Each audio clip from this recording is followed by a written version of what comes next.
This stuff will make you a goddamn sexual tyrannosaurus. Just like me.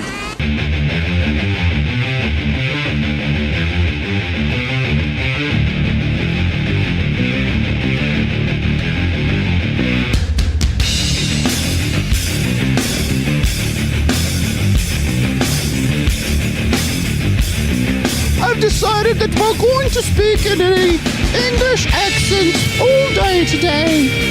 I will sound like Julia Childs.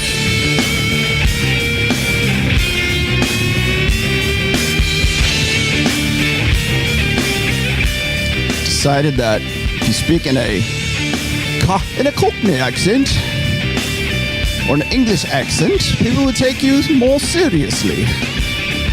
Our good friend Emma is back. Always seems like she's faking that accent. I don't know. Maybe I'm wrong.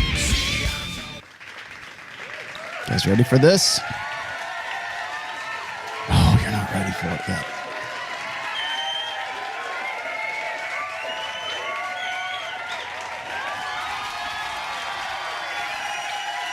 Now, here's a superpower I didn't know we had. Women have an innate ability to pick up when a man is being indecisive, and they can smell a lack of confidence on a man as if it were rotting flesh. You don't want her to smell rotting flesh, do you? Hello, lovely. Oh, let me put me back in. Pull you out, Emma. You're out. And I am in. How's it going? Boy, how's that for an intro? Like that one? Yes, we're back in the saddle again. Now we're at full function now. We're at very full function. Devil Mountain coffee in hand, ready to rock and roll. Highest powered coffee you can get a hold of. I believe I have Sam Bada in the chat today. And there you go. No, today's not going to be just the same old. Are you kidding? No. The title is only to bait you in. That's how this stuff works, right? That's how this works. That's how you got to put. We have to put there's 3 elements to a successful thumbnail I've discovered, right? The first one is like, and it can't be me, right? So it has to be somebody with an expression like. There's your thumbnail for today, right? Okay. Has to be an expression of shock or dismay or outrage or surprise. And nobody does that quite as well as Emma Thorne, right? I'll be delving into her latest because it's kind of pertinent to today's topic. So here we go. Yes, let's go, Mace Windu. Oh, here, you get this. Where are the Cheetos? There you go, Space Windu. Don't forget this for your name. Okay. So today, actually, my bait topic, of course, is alpha males, right? And misogyny. I am not repeating myself. Other people are repeating themselves. Okay. I just work here. I'm just responding to what people throw my way. Today's going to be a really interesting one, though. As always, whenever I throw red meat at you, I'm also giving you the steak with the sizzle. So there's a hidden protein pill in today's junk food. Today, actually, because I couldn't title it this and actually still get the same effect, today's topic is really more about memes and memetics. I've been reading this really fantastic book. I just finished it. I'm just kind of picking through the appendix parts of a book by an author. His name is Steve Stewart Williams, and he is an evolutionary psychologist. He wrote a really great book, and it's fun to read too. It's called The Ape That Understood the Universe, and it's all about evolutionary psychology, as you might guess. And of course, that applies to a lot of the stuff that we talk about in the Red Pill quite a bit. I'm not saying that it is something that you absolutely have to accept as gospel in the Red Pill. A lot of people just simply don't want to. I do. I think that it definitely has merit, and I think that it should be the basis for a lot of the stuff that we talk about when it comes to intersexual dynamics and the Red Pill. If you want to know why I have such a problem with guys like Dr. Carl Jung or any Abraham Maslow, whoever else, a lot of that comes from the fact that we've moved along. That's old order thinking. That's 20th century, stuff. I'm not saying there weren't good, there weren't good contributions. There were. However, we have moved on. Welcome to the 21st century, gentlemen. I hope you have brought your notebooks with you today. But The Ape That Understood the Universe is really, really good book. And it's fun. Like I said, Steve Stuart Williams, so I wouldn't mind getting on this show just so I could sort of pick his brain. Makes it entertaining to read as well. So it's not like this slog through a lot of academianism or whatever you want to call it. It's a really good book, but part of that is half of it, I would say, is really kind of dedicated to evolutionary psychology and the evolutionary biology, anthropology, a lot of the stuff that I talk about in the Red Pill, with respect to how the Red Pill is sort of like this multi-field, field of study, right? This multi-discipline field of study, I guess, for lack of a better term. And so there's no real elevator pitch for the Red Pill as such, as if you're sticking straight to intersexual dynamics and just sort of the nuts and bolts of things, which is what I have always encouraged people to do. So a lot of it is relatable to that. But one of the things that really got me was the idea of memetics, meaning like ideas and how ideas are spread and how ideas influence cultures and how cultures can also influence evolution, which is very interesting. At least to me anyways. Maybe I'm just a wonk for that kind of stuff, but I thought it was really good. But I think that it is very pertinent with respect to the Red Pill, with respect to the manosphere, different memes and such that we sort of take for granted. Now, we're going to run across a lot of those today. So I'm going to just sort of put my first little disclaimer in here. As you know, I'm always wanting to put my caveats up here first. I'm not like taking digs again at Emma. I'm not taking digs also at this girl who I'm going to show you on the Fresh Fit podcast as well, who, in my opinion, was really kind of a ringer on Fresh and Myron's show. So I'm going to dig into that a little bit. And the reason why I'm doing this is because it's to make a greater point. So track with me. Here, do me a favor. Do me a solid today. Track with me throughout this, because we're going to be looking at memes today and how these memes influence not just politics and religion and your ideologies and things, but also the way that you view men and women, because that is very soundly based in different cultures. Like a lot of guys will say this, like, Rollo, all that Red Pill stuff is invalid in the Middle East, right? In Saudi Arabia, we know how to treat our women. That's a cultural meme. That's a presupposition that we do things differently here. In Latin cultures, it's more machismo, right? We respect our macho men, which I think is really kind of being subverted right now.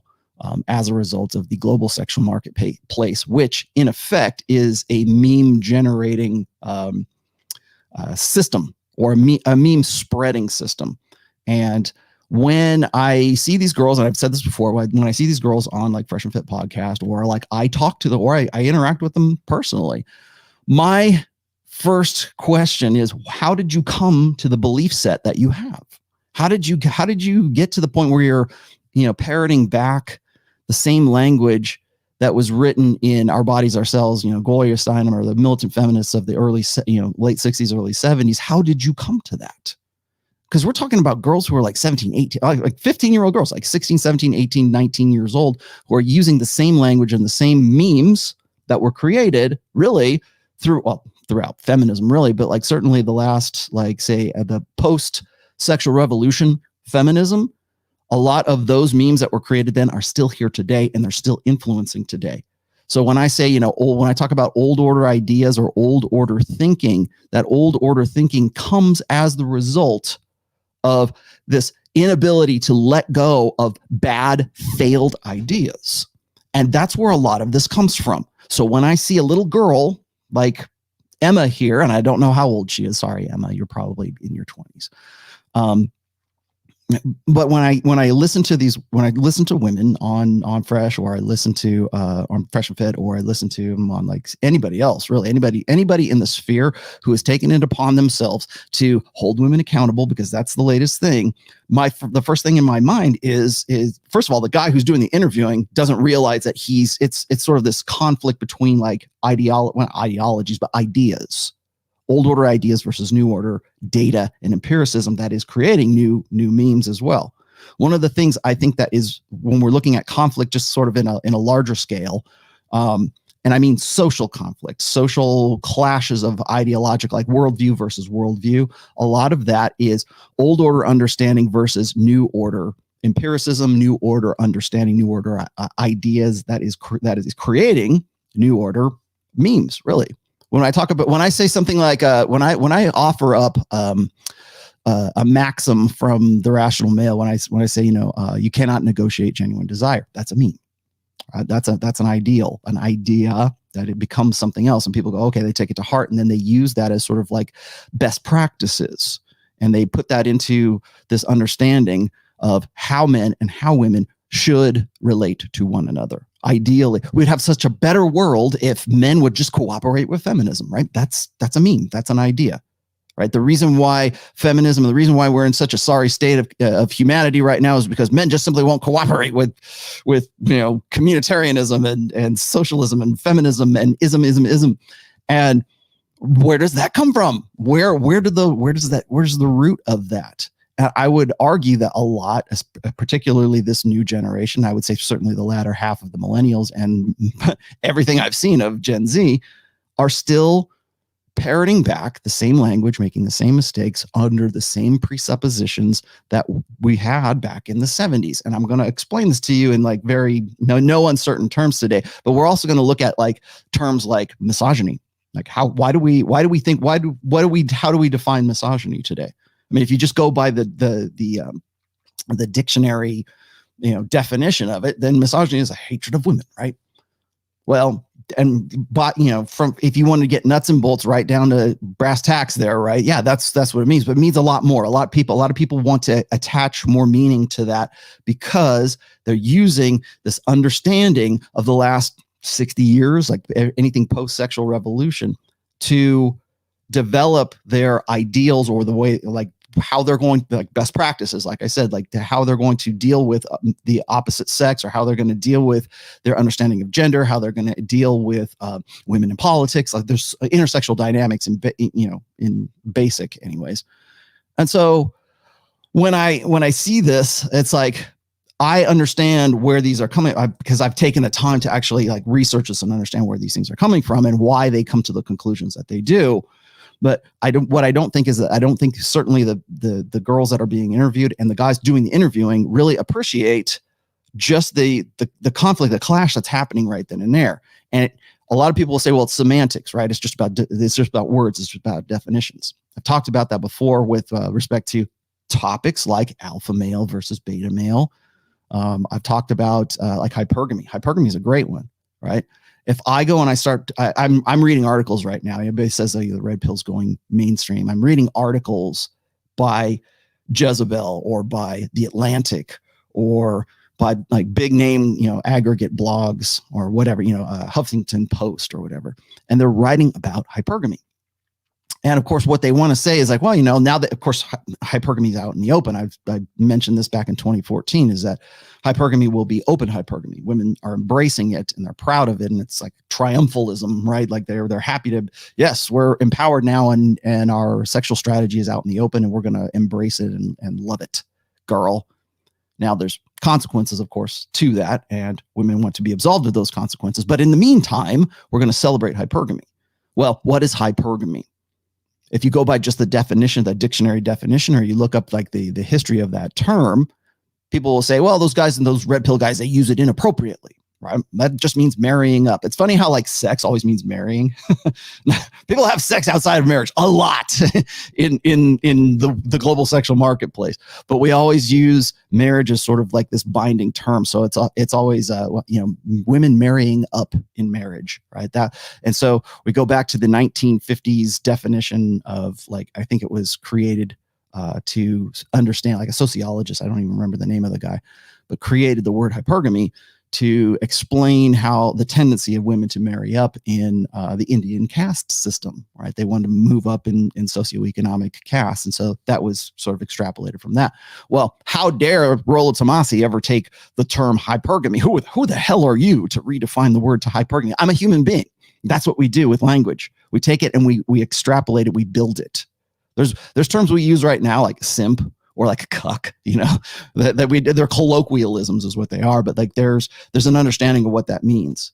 You go and you look at like something like, say, Urban Dictionary. People will go to Urban Dictionary before they'll go to the actual dictionary. So when I refer to hypergamy, I'm referring to women's dualistic nature when it comes to marrying up, which is alpha fucks and beta bucks, right? It's the alpha seed, beta need paradox, if you want to call it that. But it's the dualism. It's women's. It pretty much defines women's mating strategy. But how dare I redefine that? How dare I use the term alpha unironically? How dare I use the term beta or simp or chump or AFC or whatever, average frustrated chump? How dare I use those things? Because I'm just a layperson and I'm not allowed to do that unless I've got a doctorate or some sort of little initial before my first name. I'm Professor rollotomassi, emeritus. Thank you. But that's what we do. And we change the nature of language and we change the nature of things. What did you say here, Albert? Thanks for that $20. A tribute to the master of male, female intellectual. Yep. Thank you. Thank you. Right. Professor emeritus. What else? Anybody else? Nobody else? There we go. Okay. Thank you. Oh, wait. No. Damn it. I'm going to try to get to everybody. You know, I don't have such a big head that I won't answer like a $4.99 super chat. Had some woke coworkers found out that I am in the manosphere, kept using the misogyny word on me. My elevator speech is that it is men giving advice. Yeah, well, good. That's, you know. Well, I think what's funny when we're talking about, like I was saying before, like communication and semantics and all that good stuff. Like if you say something, if you use a term that people are uncomfortable with, or especially if it's something that's used to define unflattering truths about female nature, when we talk about hypergamy is an easy one, then it suddenly becomes about, well, you're not allowed to do that. You're not in academia. You're not allowed to change the dictionary, Rollo. But then they have no problem with it when someone like what Jordan Peterson uses hypergamy in the same sense that I've been trying to, foist upon everybody for almost 20 years now. Then that's okay. Dr. Jordan Peterson can use hypergamy in the form of alpha seed and beta need, but not rollotomassi for whatever reason, But again, I'm the guy that gets away with it. So today we're going to look at we're going to look at two different videos today because I think that they kind of relate to the memetics theme of today's topic. The first one, of course, is going to be our good girl, Emma Thorne. I will not subject you to the entire video, I promise. And I again, standard caveats apply. I don't know Emma personally, and this is not a personal attack. What I am doing is I am addressing why it is that she believes the things that she does. And we're going to start out with these quote unquote alpha male misgiving here. Royce once wrote, and I think it was in the unbearable triteness of hating. He had a really great post back in 2009, and he enumerated the different numbers of hate that he was commonly got, even as far back as 2009, 2010. And one of those was sort of like misdirected, etymological hate. And etymological hate was this, is like it's applying sort of a literalism to terms that we use, like, we use a lot of in the manosphere and in the old seduction communities, we use acronyms quite a bit, like PUA, pickup artist, right? SMV, sexual market value, SMP, sexual marketplace. There's a lot of old school acronyms that we use, and so suddenly it seems like really culty, or it seems like really jingoistic, I guess.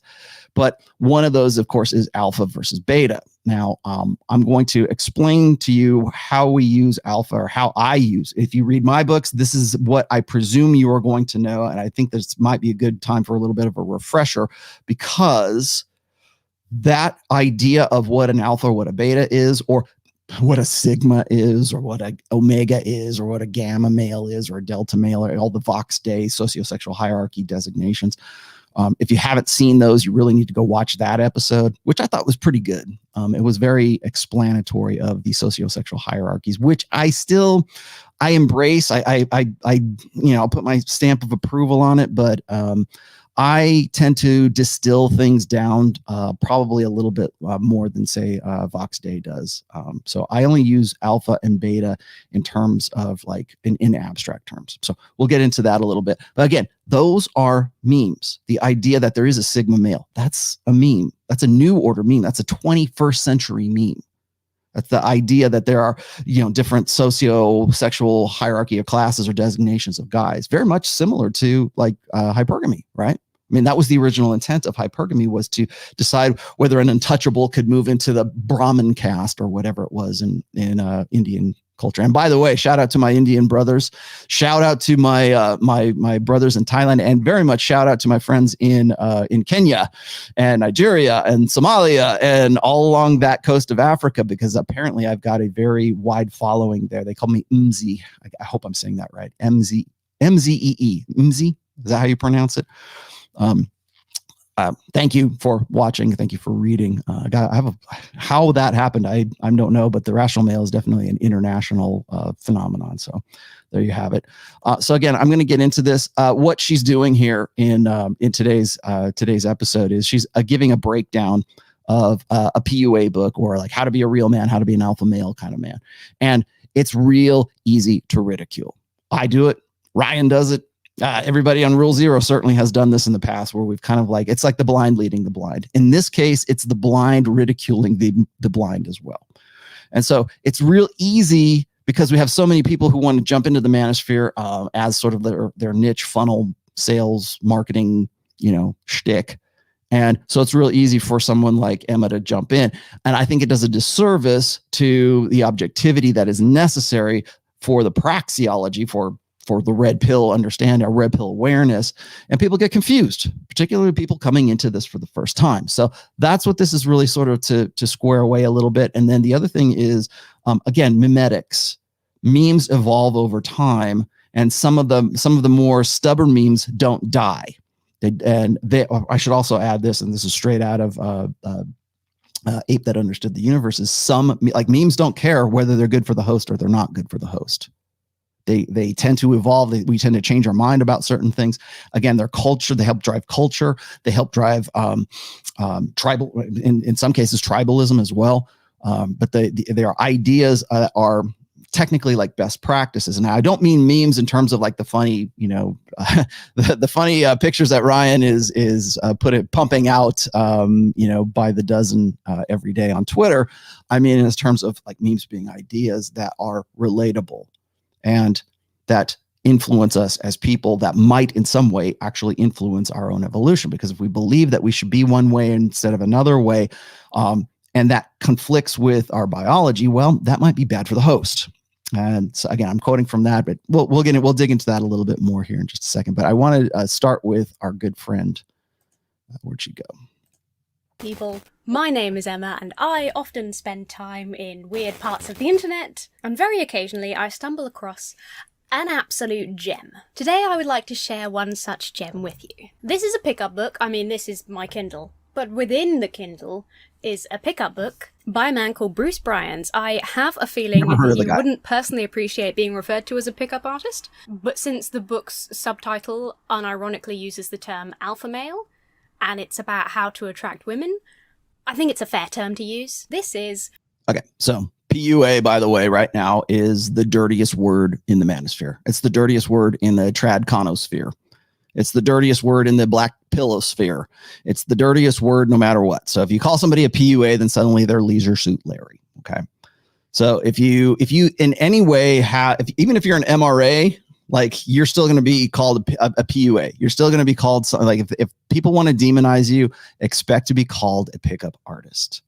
Now, I don't see it as a dirty word. Honestly, I think that we owe a debt of gratitude to the old school PUAs, because they're the ones that had the balls to sort of go out there do the practice, take notes, and bring it back to the collective, and we could, theory and practice, right? Let's figure out what works and what doesn't work. It's a scientific method, right? Experiment, get the data, and massage the theory, and go out there and experiment again. That's really what they're doing. But again, it's a dirty word. And a lot of people, and I would say that the guy who's the author of the book that she's referring to here probably wouldn't want to be called a PUA. She knows that as well. And as you dig into this a little bit more, you'll see what I mean here. What women want in a man. I don't know why man is capitalized. Presumably to be an alpha, you have to shout your own gender. How to become an alpha male that women respect, desire, and want to submit to. I couldn't ignore a title like that. I thought it would be fun to go through this book, give an overview of each chapter. Basically, I'm reading this so you don't have to. With chapter titles like 3 reasons why no woman in her right mind wants a nice guy. How to be the man when relating with a woman. Gosh, she loves capitalizing man. How to kill your inner weakling. The power of masculine sexual confidence. I mean, we're bound to have a good time. The first thing I'll say before we start is that this is far from the worst of these kind of pickup artist books for men. I do still think it's capitalizing on an audience of lonely men. The language is kind of rooted in misogyny, but the messages are not completely terrible. Some of them are, but within here, there are some nuggets of genuinely good stuff. All right, so again, she's already thrown out the term misogyny. So we already have the presupposition here. We already have the presupposition that whatever's in this book is going to be bad news, or a good portion of it anyways. She's magnanimous enough to sort of let us know that, some of the stuff is actually okay. And I think that's funny, because I think that a lot of women who guys ask me this all the time. They say, can you red pill women? And I go, well, and the joke is this: all women are already red pilled. It's getting them to admit it. That's the trick, right? It's getting them to accept it. It's because if women are truly red pilled, if they're red pill aware, they are also aware of the unflattering truths of their own nature. And that's really the hardest part of all this, is understanding that there is a human nature, there is a male nature, there is a female nature. And if I was to talk to her about this, or if I was actually, or any woman who of the same, intellectual caliber, let's just say, if I was to talk to them and say, well, why do you think the way you do? 90% of the time, it's going to be about social constructionism. It's going to be because that's what all of that belief set and those memes hinge on.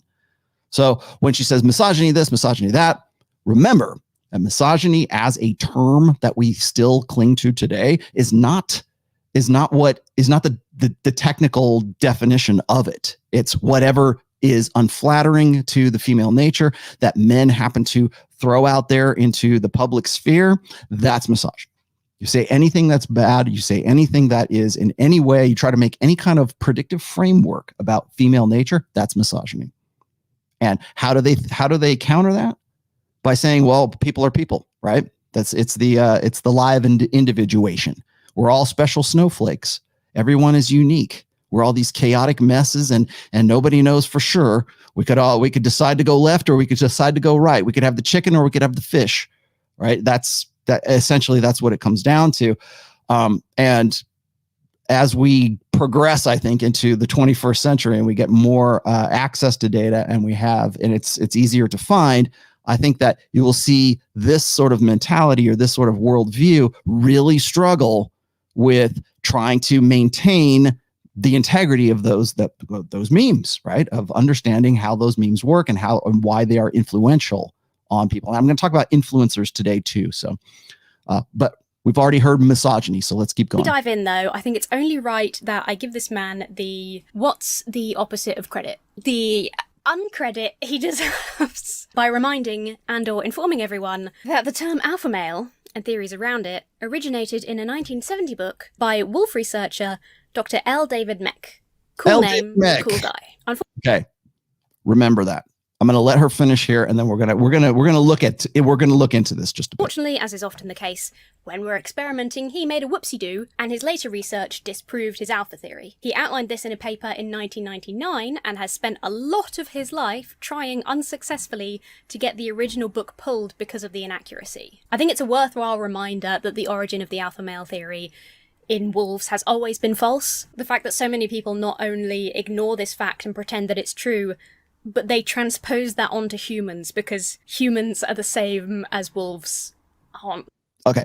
What she has done right here is exactly what Royce talked about, which is etymological hate, right? It's the nomenclature, let's just say. There's your vocabulary for the word for today, children. It is based on the semantics and the definition of what is alpha, what is not alpha. The thing now, I don't know what the intent of the author is of the book she's reviewing right here, but let me just state for the record here, Emma, when we talk about alpha, we talk alpha American. When we talk about alpha, it's not that we think we're silverback gorillas. It's not that we think we're wolves on the Arctic tundra. It is used as an abstraction. Now I'm going to show you something else. So she mentioned this, this guy, Dr. L. David Meck, who decided that he, regretted his inaccurate use of alpha to describe wolves. Well, here's what I found. Let's add this into the stream right now. The term alpha isn't really accurate when describing most of the leaders of wolf packs because the term implies that the wolves fought and competed strongly to get to the top of the pack. In actuality, the way they get there is merely by mating with a member of the opposite sex, producing a bunch of offspring, which are the rest of the pack then.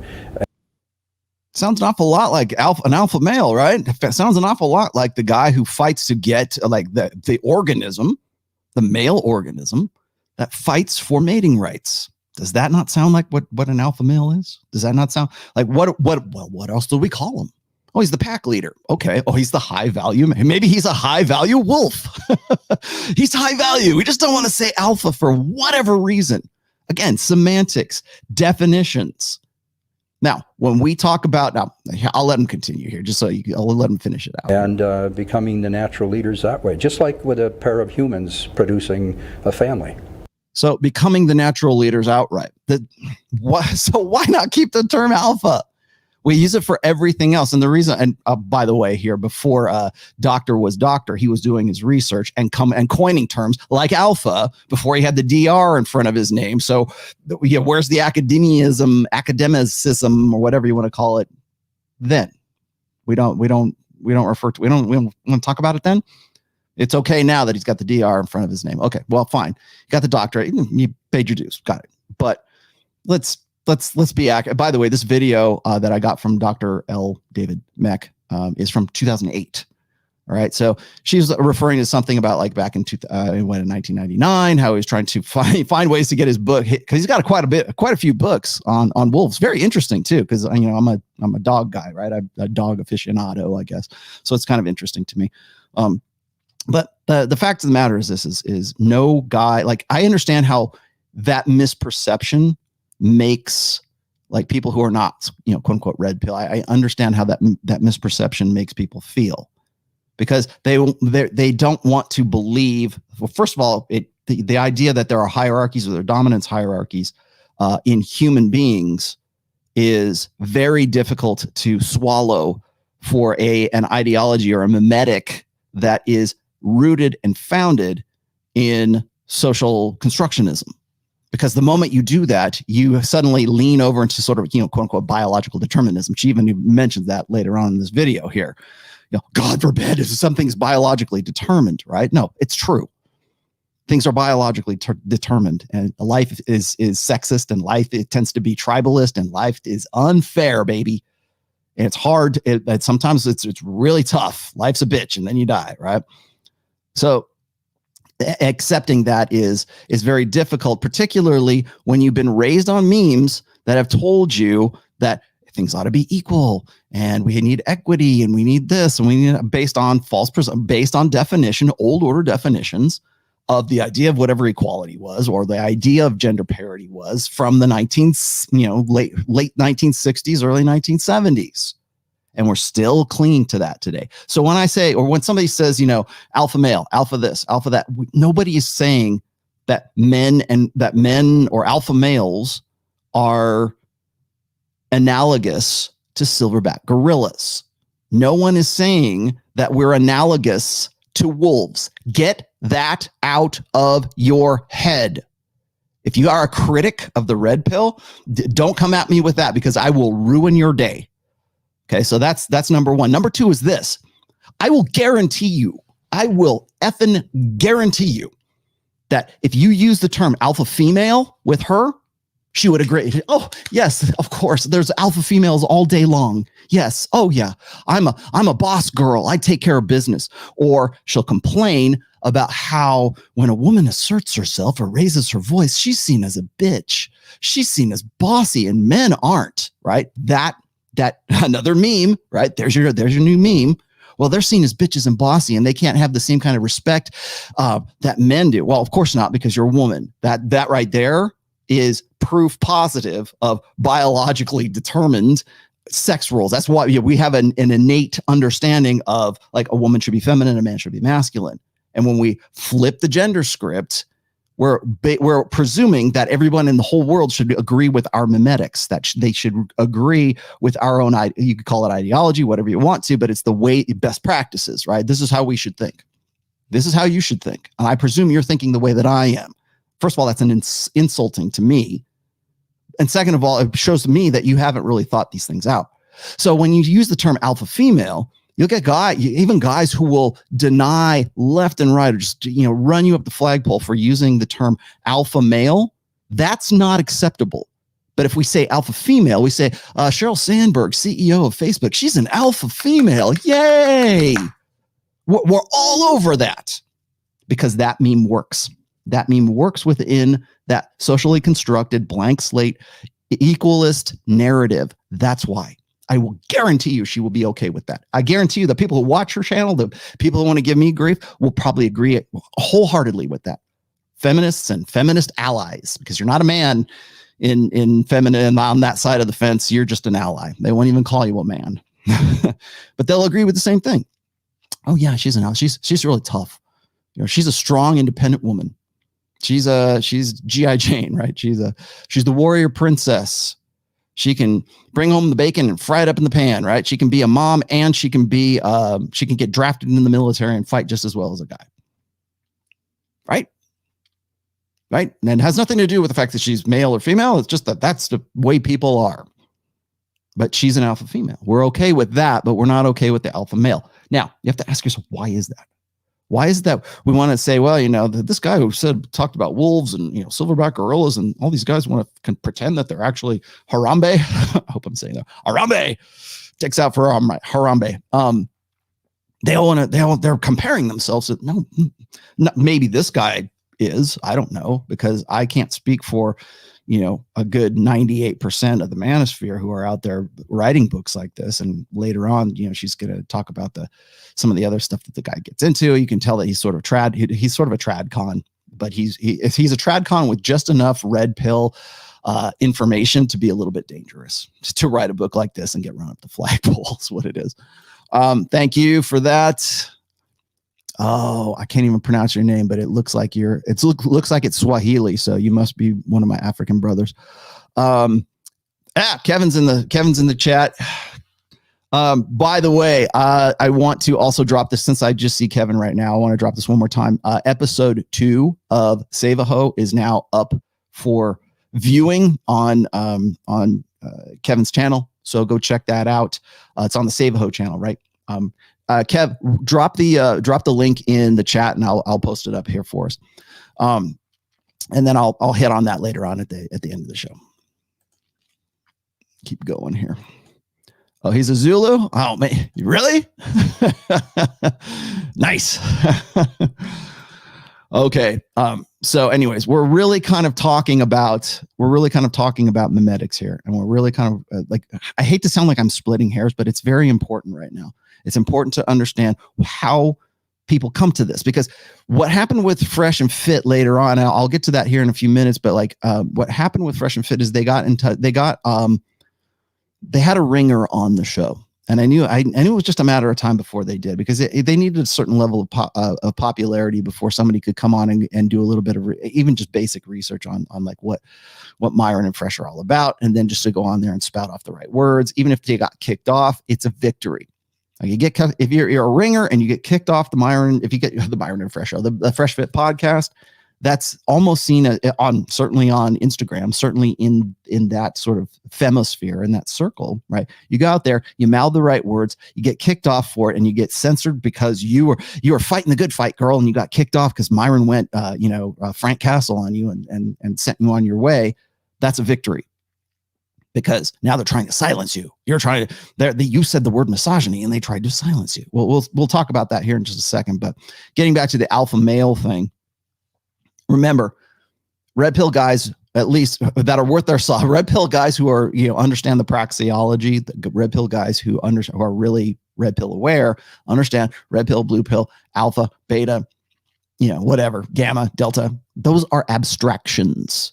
They are placeholder terms to describe a state, to designate a particular person. They are not etymological designations, and by that I mean there's no Latin name for alphas homo erectus, right? That's not what alpha male is. Okay, it's just a placeholder term. If something comes along that's even better, I'll be happy to do that. In fact, that's why I think a lot of guys don't want to use the term alpha now. They want to use high value man.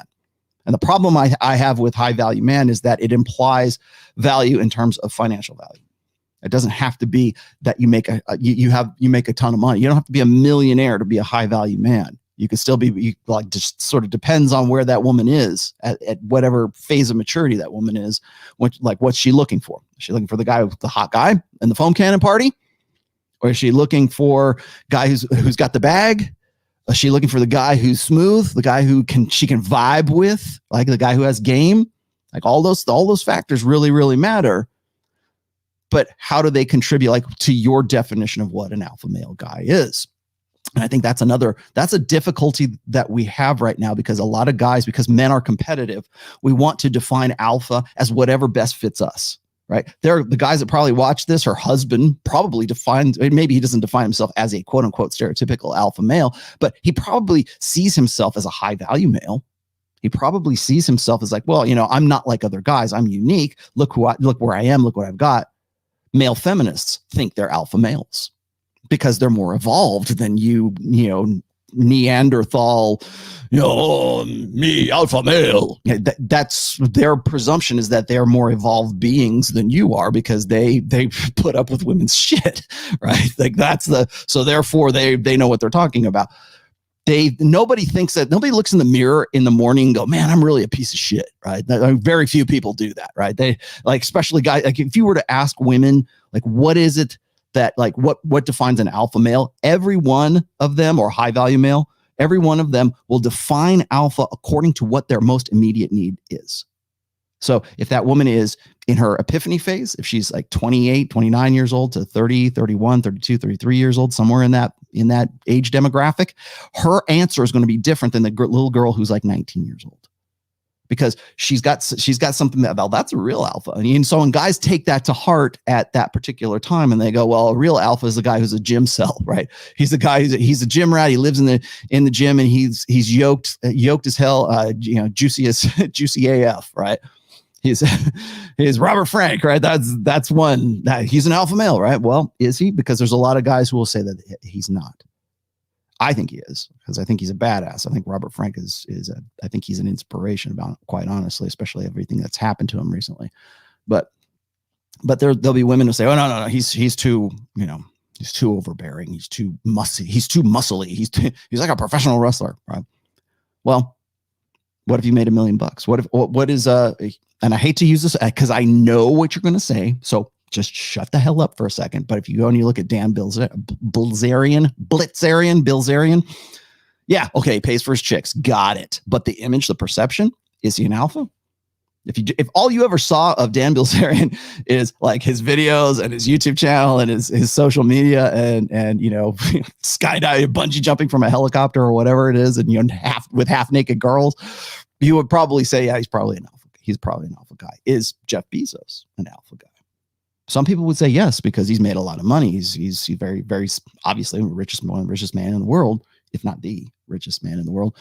But then you look at his dating habits and you go, yeah, maybe he's not quite the alpha that I think he is. So it all kind of depends on whatever your definition is at that time. And usually guys will characterize whatever it is that their memetic ideas or their values gets translated onto what women should want.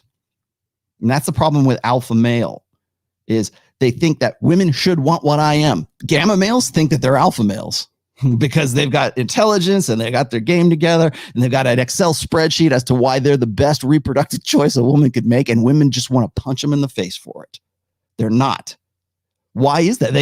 Logistically speaking, gamma males should be outbreeding alphas like left and right, but they're not. So, whatever your definition happens to be, again, that's why we use it in the abstract. And just to put a period on the end of this whole thing is also, yes, I understand, contextually speaking, you can be an alpha male in one environment and be very beta or be a very big chump in another. Generally, the personality traits that define an alpha male, I've said this before, is that alpha is not a demographic. It's a state of mind, or it's a mindset. It's not and I hate to use the term mindset because everybody uses that, but it's an understanding. It's a self-understanding, or lack of a better term, mindset, whatever. And it's not necessarily a demographic. So like I've said before, there are scoundrel, criminal alpha males, and then there's the leader of industry alpha males. There's Tony Stark, alpha male, happy-go-lucky, devil-may-care alpha male, but Bruce Wayne, right? Like Batman, and then there's Superman, and then there's Superman and Clark Kent, right? Then there's Batman, the Dark Knight, right? They're both alphas. Some will say, well, he's a Sigma. Well, whatever. They're both alpha male archetypes. They're just different contexts that they're in. So yes, you can be a contextual alpha as well, depending on what it is that, if your culture or your subculture is like gamer culture, or you're into a certain kind of music, or you're into, a certain kind of sport, you have like a different social setting. I will guarantee you that within each subgenre, within each subculture that you can mention to me, I will point out how the sexual marketplace works in that subculture. It's the same thing, because the human machine doesn't change. The evolutionary firmware doesn't change. The context changed. You go down to the game store or whatever, and there's nerds down there. There's the lead alpha nerd, and then there's all the rest of them. Now, the alpha nerd at the game store might not be able to go play, basketball in the home court, right? He might not be able to be an alpha somewhere else, but he sure as hell is an alpha at the game store. He's sure as hell an alpha in the classroom. So yeah, it changes around. It moves around and is contextual. And I think that's the problem. That's the thing that makes the biggest confusion when we talk about like high value guys or alpha males. It is an abstraction. It is not an etymological determined thing. Okay. No guy in the manosphere thinks they're a silverback gorilla, Emma. Without further ado, let's crack on with the introduction to this magical journey. You know what feels really good? I'm not being intentionally creepy. That is the opening line of the book. What a lure for the sexually frustrated man that opens this up. Brian's basically opens up with a big sell about how amazing it is to be in a fulfilling relationship with a woman who loves you. There are elements of this introduction that I really agree with, some I obviously do not. Now I'll say off the bat, having read further into this book, Brian's is a little liberal with the use of the word literally. I'm no published writer, but because we are critiquing a book, I feel like it's okay for my pet peeve about misusing the word literally. Okay. The reason why she has a problem with misusing the word literally is because those terms, again, she's very much a literalist. That's why she thinks alpha male or alpha should be synonymous with wolves on the Arctic tundra, right? Let's go back and look for who originated the word alpha. I mean, you can look at Diane Fossey and like Jane Goodall. They use the term alpha in their works. Why? And they're not trying to like go back on that. There's a lot of naturalists who have used the term alpha who haven't said, man, I really need to get Amazon to cancel all my books because, I used a wrong term. And then she happened to find the one guy who wrote about wolves that she thinks people that, guys, use synonymously with alpha. But the reason why she has a problem with the word, that a lot of the terminology, and she's very much, focused on semantics, is because that's what her memes sort of hinge on. To be a tiny part of the discussion. So this is the opening. You know what feels really good? I'll tell you. Being in an insanely fun and fulfilling relationship with an incredibly beautiful, intelligent, noble, loyal, and affectionate woman. And if the sentence ended there, I'd be like, Hell yeah, Bryans. That's fucking amazing. Sounds good. Sign me up. But that is only half of the sentence. And affectionate woman who literally treats you like her king. Not only is the whole my king, my queen thing kind of cringy, whatever. If you love that, then it can be cute, fine. But imagine being literally treated like a king. Like every time you walk into the room, she gets down and bows and is like, well. Okay, once again, binary extremes. Nobody's saying that. I mean, the guy says, oh, she's literally going to treat you like a king. Is that what you got from that? Is that really what you got from that? Like, I remember Abu American posted this video of his wife, one of his wives, I should say. I think he's up to 4 now. Are you, Craig? One of his wives tying his shoe. That's all she did. Just tied his shoe. And she was out, she was in her burqa or whatever. Yeah. So she's had the dress on, right? She's a devout Muslim woman, tied his shoe. And I think it might've been a 30-second video, not even that long. And Twitter went apoplectic. It went insane because a woman tied the man's shoe. It's like this idea of abasement. And I talked to Fresh about this. We did a in-car video at one time. I think we were calling it we were in the Land Rover or whatever, Rover Talks or something like that. And he was asking me about like the difference between like, say, what is submission? Like, what does submission mean when it comes to like women submitting to men? Like whether we think of it in biblical terms usually, because that's where or maybe you could Abrahamic religion, let's just say, because I know Muslims have this submission thing too. I said that that's a misnomer. And again, we go back to like, what words mean? What's the meme, right? What does that mean? Why is it so, why does she resort to binary extremes when the guy uses the term, she'll treat you like a king? We have in the manosphere, we have this idea that, treat her like a celebrity and she'll treat you like a fan. Well, how is that any different than like, say, the guy who's the Instagram boyfriend who takes pictures of his wife or his girlfriend or wherever the hell she is so that she can advertise herself on Instagram? How is that any different, right? Isn't that abasement of the guy? Because he's technically he's participating in his own cuckoldry. Eventually he will be at some point. I mean, it's still sexual advertising. When on Fresh and Fit, when I want to say Donovan was on, but I'm trying to remember the episode. But the idea is this was like, well, if you got with a high value guy and he said, I want you to delete all of your socials, women bristle at that. I'm the CEO of my own life. I'm not going to give up that. Blah, blah, blah. They were very upset about that. And I thought, God, why is that? Why would it rub them the wrong way when you say you can't do that? They expect you, at least these girls anyways, they expected these guys to be good photographers, right? To take a picture of them on the beach and they're like, in the surf or whatever, their Instagram boyfriends, their Instagram husbands, or whatever. I'm on a boat, in a bikini kind of thing, so they can put it on Instagram and flex on their girl. They say to flex on their girlfriends, but really what is it doing? It's just advertising their sexual availability to the largest market. And they don't see anything wrong with trying to, with recruiting the guy that they're with, ostensibly monogamous with, to take those pictures, to be the Instagram boyfriend. They don't have a problem with that kind of abasement, but they do if a woman ties your shoe, or if a guy suggests that a woman one of the best things in the world is to have a woman who really who has genuine desire for you, such desire that she's willing to treat you like her king, right? Women want to be treated like princesses. So now it's queen. I want to be a queen. Are you a queen? Well, then that would imply that you would have to have a king, because either if you don't have the king, if you're a queen, I'm going to be a queen, right? If you're a queen, that implies that you're married to a king. And if it doesn't, and you're a queen anyways, you're either married to a king or you're married to a slave. There ain't no in between those. If you're going to designate yourself, it used to be yield to the princess. Now it's yield to the queen. Well, if you're a queen, you have two options. You're married to a king, to your king, to a king, whatever it is, or you're married to a slave. You're married to a eunuch. You're married to a peon. You have your men friends, whatever. I don't even know what they called them in the old days, but that's where you're at. So what is it about submission What is it about the meme of submission? What is it about the idea that a woman might love her husband? I enjoy this. I enjoy having my wife do things for me. It's great. My wife is fantastic when it comes to compassion.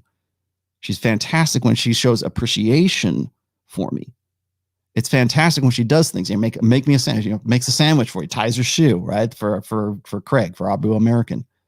It's nice to have that. Does she have to do that? Does he say, get down on there and TOMASSI? No.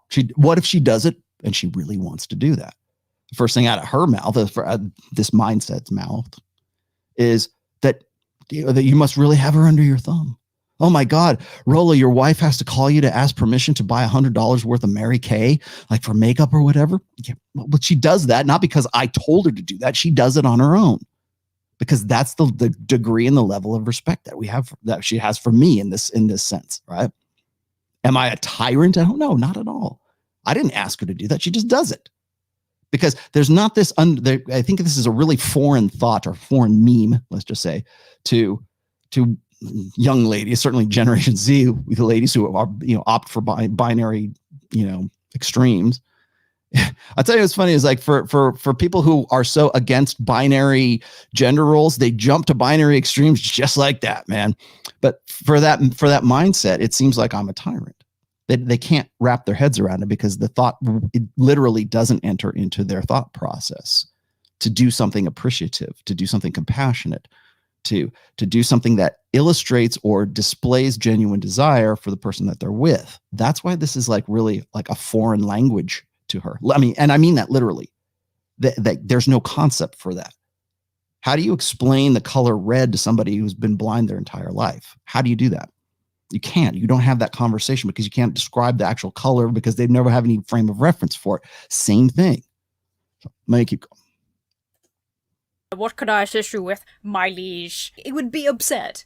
Literally is very much the incorrect word to be using here. Her only desire is that she wants to be happy with you. Now, in theory, it might sound romantic to have somebody be just about you and only you, but imagine the reality of someone's only desire being happy with you. Your desires don't have to be like, become the CEO of my own company. It could be, cycle a certain number of miles, improve your knitting, beat Dark Souls, I don't know. But your partner literally just being focused on you would get so claustrophobic.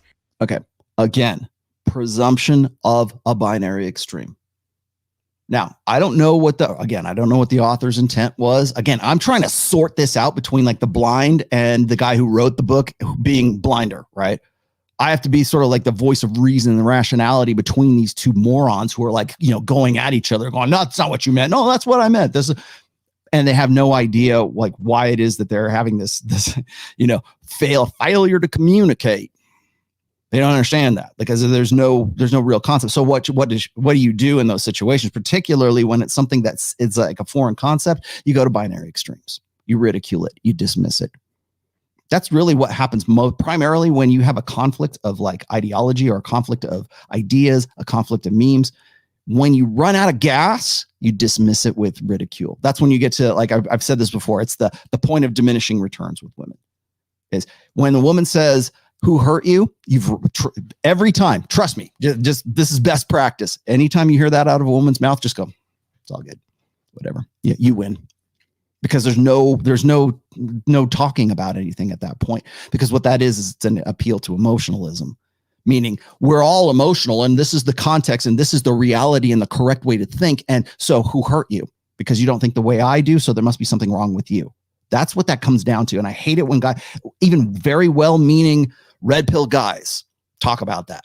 They're like, oh yeah, when she says who hurt you, that's her actually trying to dig up old wounds. No, it's not. It's actually her trying to stop the conversation because she's run out of gas. Logically, realistically, rationally, she's run out of gas.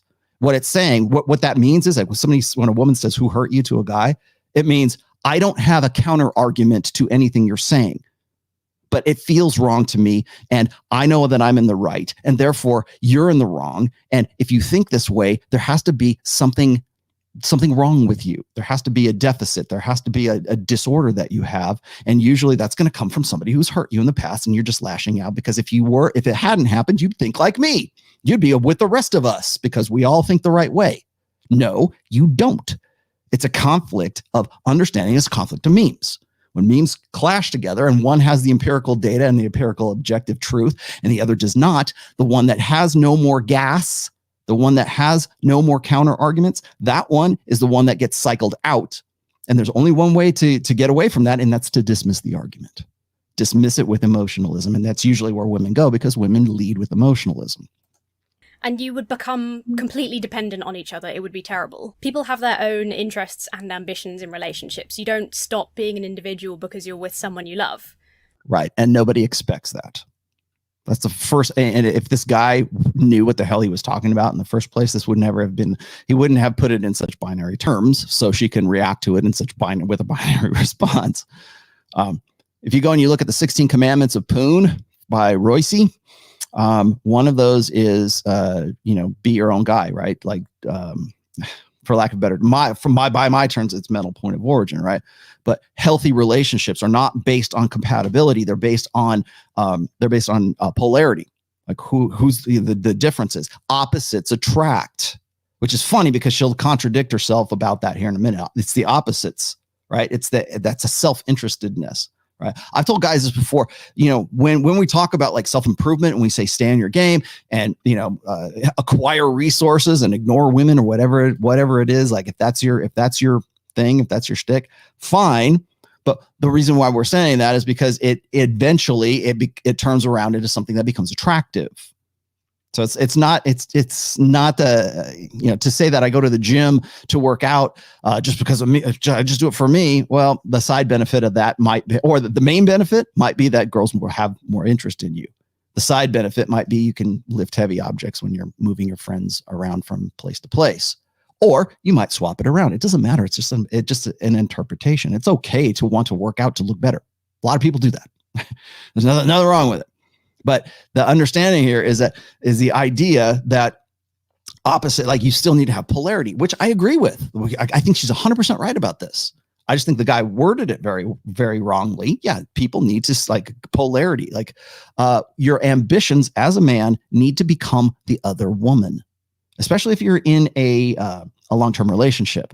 If that's what you've decided to do, whatever, whether that's marriage or you just have a LTR or whatever it is.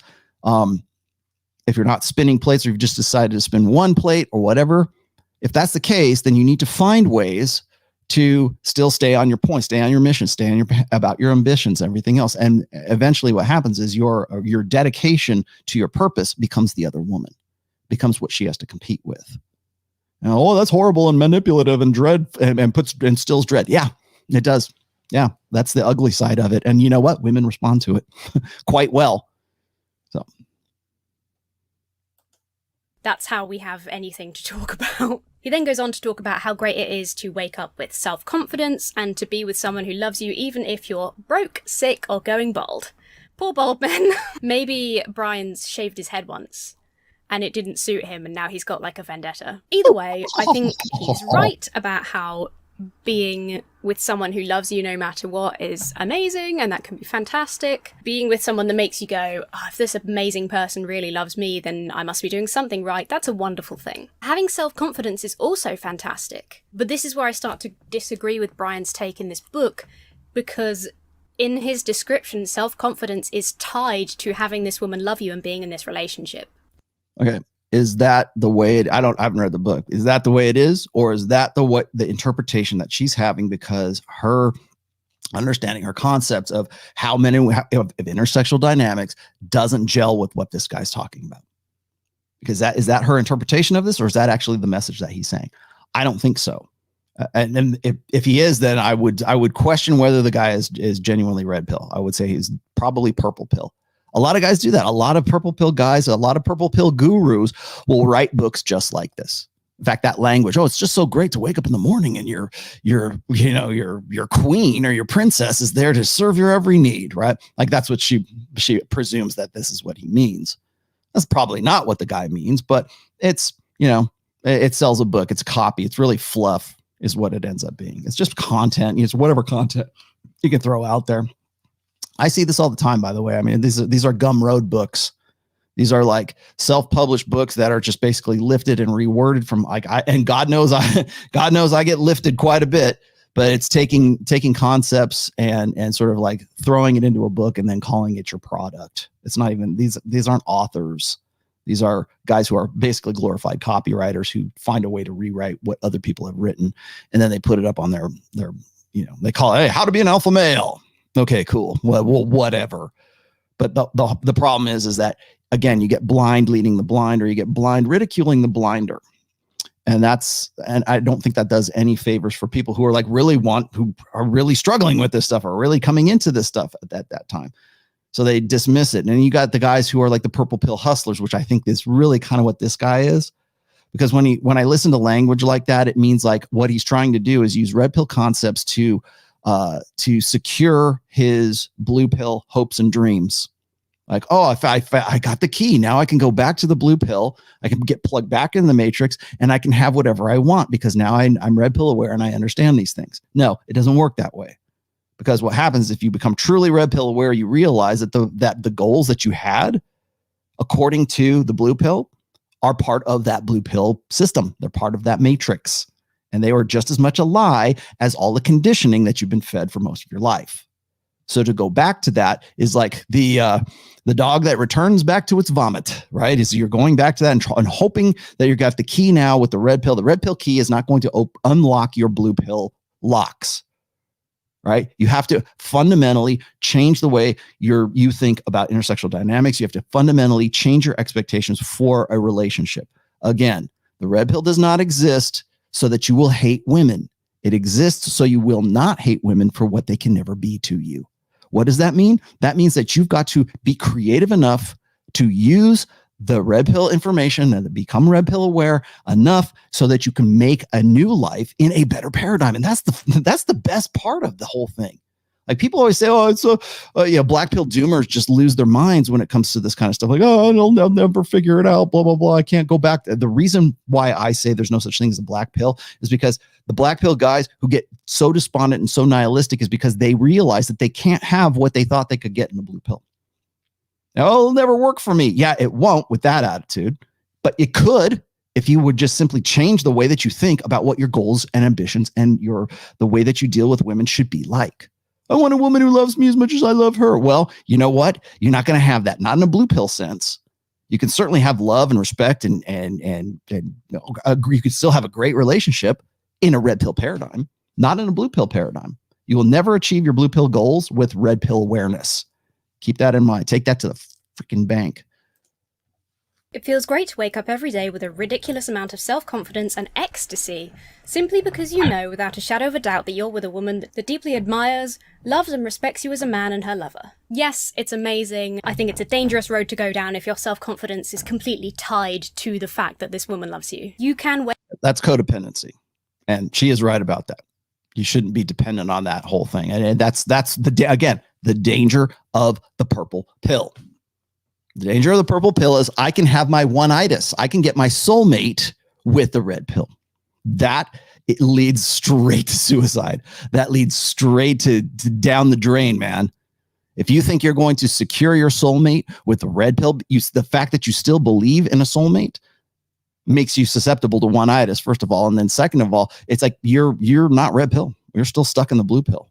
Your goals are still blue pill, but your head and you still have the red pill lens on. If you're really truly red pill and you've internalized that red pill, those words would never come out of your mouth. You wouldn't even, it would be a concept that would be foreign to you.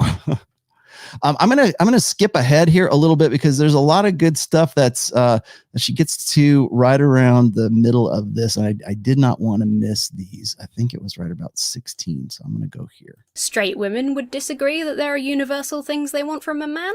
The main thing that a woman wants from a man is the experience of feeling like a woman. She wants to lose herself in her femininity.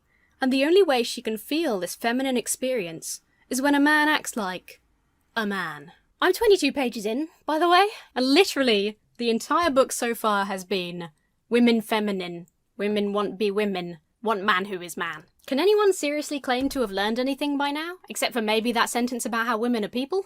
The only skill this guy has demonstrated so far is the ability to talk or write for pages and pages and yet say nothing at all. The next bit is one of my favourite parts. Again, no sources, we don't need no dang facts to back up our claims. Seriously, women are feminine creatures by nature and instinctively desire to be treated as such.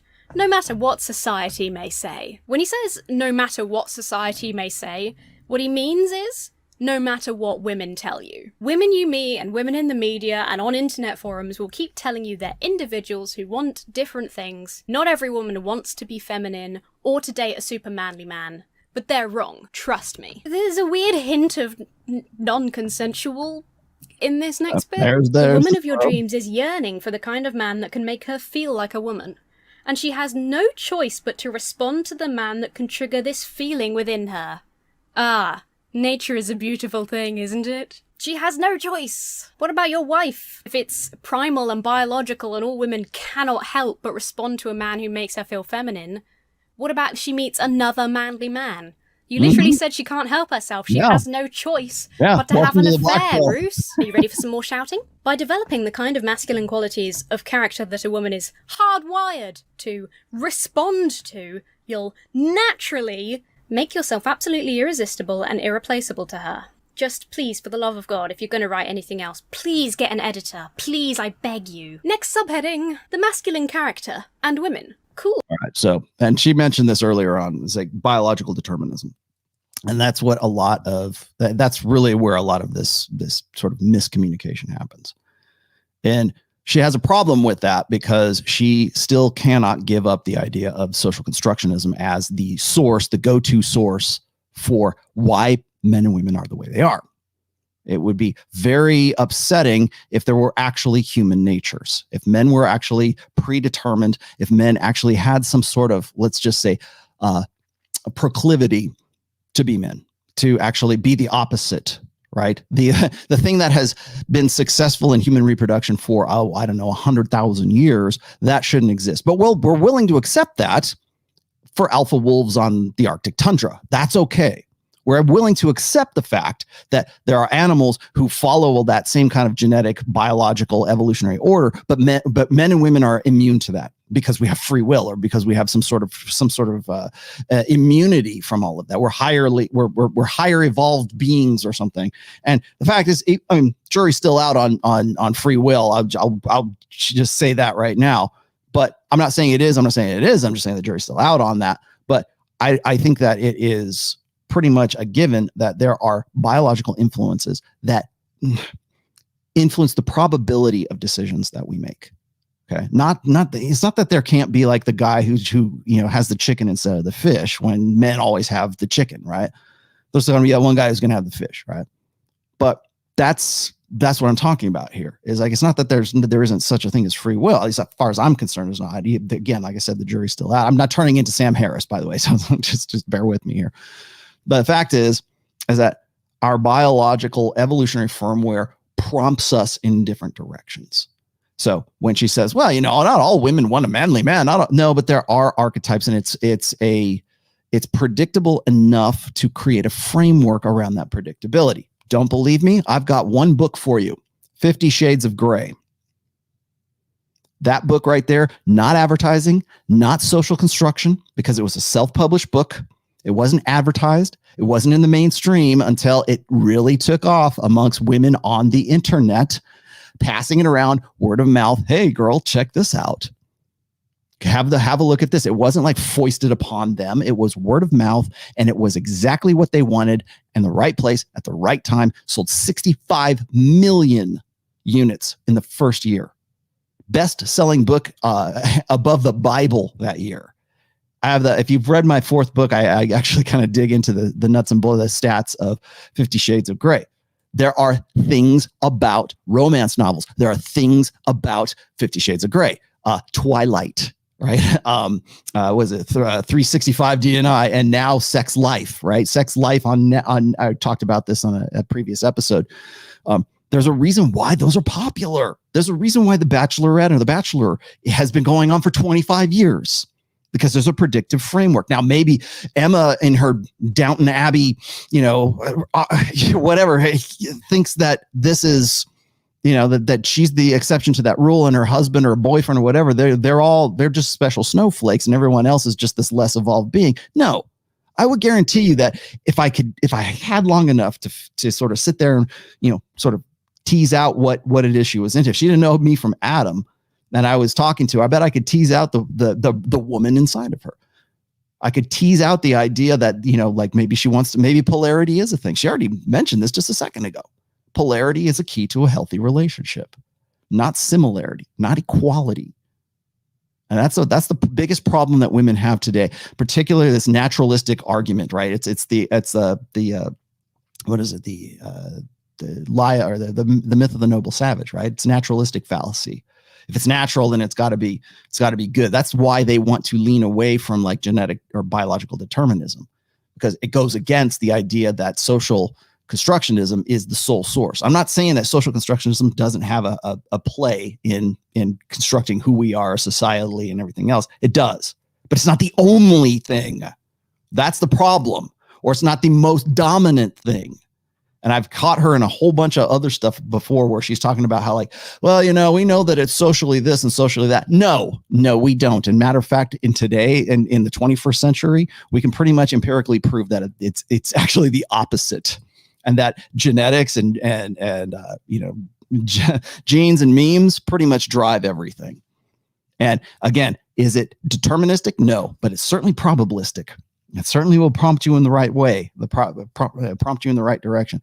So that's number one. I wanted to, so she's out for now. I'm going to put in redhead girl here because now we're at 1:15. I wanted to get to her because this is a little bit of a longer stream. So I'm going to pull out Emma, and I'm going to pull out Wolf Dr. Wolf, Dr.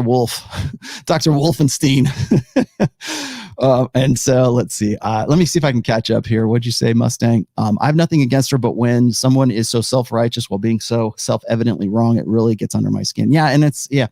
I told you it's funny is like for all of the literalism, you really need to get an editor. I mean, just that parsimonious, if that's a word, attitude, right? Oh, you need an editor. Well, okay, fine. Yeah, everybody should use an editor. You're right. But that's not the dismissal. That, what that is? You need an editor. Literally, you use the word literally too much. You know what that is? That's who hurt you. That's what that is. I don't have an answer for this, or I'm struggling for a counter argument here. So get an editor. Get an editor is the same thing as who hurt you. All right, let me go with this. This was a good. Now I have to let me give you the build up for this really quick. This is on, and I stayed away from this by design when this first came out. So this was like 2 or 3 weeks ago, maybe 3 weeks ago. That the redhead girl on the Fresh Fit podcast came out, and I deliberately stayed away from it because I knew other people were going to talk about it. I know Coach Greg Adams was going to talk about it. I know Donovan was going to talk about it. I know it was going to go around the table really quick, and everybody's going to give their 2 cents about what was going on. Oh, she don't know what she's talking about. Blah, blah, blah. Okay, now I'm going to pick this apart because it locks in perfectly with the idea of memes and meme evolution, the evolution of memetics, right? And when I saw this clip, when I first watched this, I was like, where on earth is she getting these ideas? She's clearly a ringer. And guys, I've told you guys this before, like Fresh Myron is, you've got to be able to do a little bit more homework on these girls. I know it's great to have a hot chick on there. Oh, it doesn't matter. Get her on there. We'll just kick her off anyways. That's the point. They want to be kicked off. A ringer, a girl who goes in there who is, I'm a feminist, right? Well, he kicked a feminist off. Like the girl, it's a different dynamic too. Because remember when Giga Karen was on that show and Kevin Samuels came on and she got all pissy and left the show on her own, and then she came back later. But Giga Karen was on there with me and Donovan and Aaron. Well, Aaron was on that show for a little while too. And that's a different dynamic than a girl who goes on there, makes a case, says the right things, mouths the right talking points, uses the right terminology, misogyny, this, that, and then you kick her off, she wins. She wins in the war of perception in that case. And then you're playing. And even if she doesn't, even if you go, well, hey, man, I got her on this and this and this, it doesn't matter. The perception is that you kicked this girl off, or you tried to silence this girl because she was trying to tell you something, or trying to, educate you or something like that. And you didn't want to hear it. And so you kicked her off. She wins. Ha ha, yay, feminism. That's the idea. That's the dynamic behind all of this. So that's what I saw when this was going on. And no one caught this. Donovan didn't catch it. CGA didn't catch it. No one caught this. That's what she was trying to do. Because if you go and you look at her Instagram, that's exactly what she's about. That's exactly what all those quotes were about. That's exactly how she presents herself when she's doing her little cutesy dances and everything else, whatever, TikTok, that kind of stuff. It's all about that. She wanted to get kicked off. She knew if she said the right things, or in this case, the wrong things, right, she would get booted. And that's the problem. That's the danger, because it's all about perception. It's all about your networks and your perception at this stage. What's her name? Well, it's time to shred destiny. Okay. Let me add this to the stream. Now, again, this is from 3 weeks ago. Bear with me. It's a long one, but I'm not going to play this whole damn thing. Complain, but that's all you really can do. Yeah. Adapt or complain. Yeah. Men complain when they're young and can't get girls. Women complain when they're older and can't get a husband. Yeah. Okay. That's I think true. just going back to the question, though, I think it's a little unfortunate that you guys don't want to at least even just say that you think that it's wrong. The reality is wrong. Because look, that the fact that that's the reality, that's the reality. Of course. Yeah, I see that. But the fact that you guys just can't answer my question and say, Because yes, men I are think it's wrong. objective. It's a little telling. And you know what? You guys are saying the whole time that we don't want to answer questions, but you guys didn't even answer my question. So We just answer it. did. No, We told multiple you. times. We you guys, told you we don't said have no an opinion. comment. Multiple times you guys said, I can't comment on that. No comment. No, But that's fine if We No, just we give just told you you. We literally a gave you an long answer. ass answer. You just don't like Maybe- the answer. of why reality is the way it is. But if I you hope- would have asked us, we would have been like, okay, but what do you think? What do you think? What's okay? But don't worry about what other people are outside of it. But how do you? This is the feel? difference between how men and women think. This is a perfect example right now. Guys, take your fucking notebooks down. Notice how we said we accept reality, right, for what it is. Fuck our feelings. We accept it for what it is. Yeah. You guys want us to get on the female lens and feel it's wrong or right. Our hope. And we're telling you that reality is immoral, so we don't care. Men aren't, our feelings are irrelevant. We accept objective reality. So, how do I feel about this? We don't feel anything. We accept it. I understand the reality. Now, to Myron's credit, I'm not saying he's quoting me, but this is something that I've said in the past, which is like women lead with emotion, men lead with reason. Usually. It's not that there aren't like emotional men, right? Simply because they've been raised in a female gynocentric way to use that to have that become their automatic response, right? To lead with emotion. We do that with, that's why, what was it? Paglia. Yeah. What the hell's her first name? Paglia said, we raise our boys as if they're defective girls, right? Well, those defective girls, those boys who become defective girls, they become defective men. So it's not that there aren't guys who have emotional reactions and we complain about them all the time. I get it, but they're reacting out of away from a conditioned away from a particular like natural proclivity, right? Which is to lead with reason. That's how you get gamma males. That's how you get delta males too, right? That's how you get guys who want to think that they're like, this should work. Why isn't it working? It's male bonehead deductive reasoning.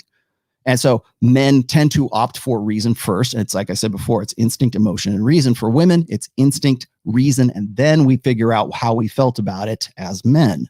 That's the natural cycle of things, because that's what kept us alive. That's what kept men protecting women. That's what kept men protecting children.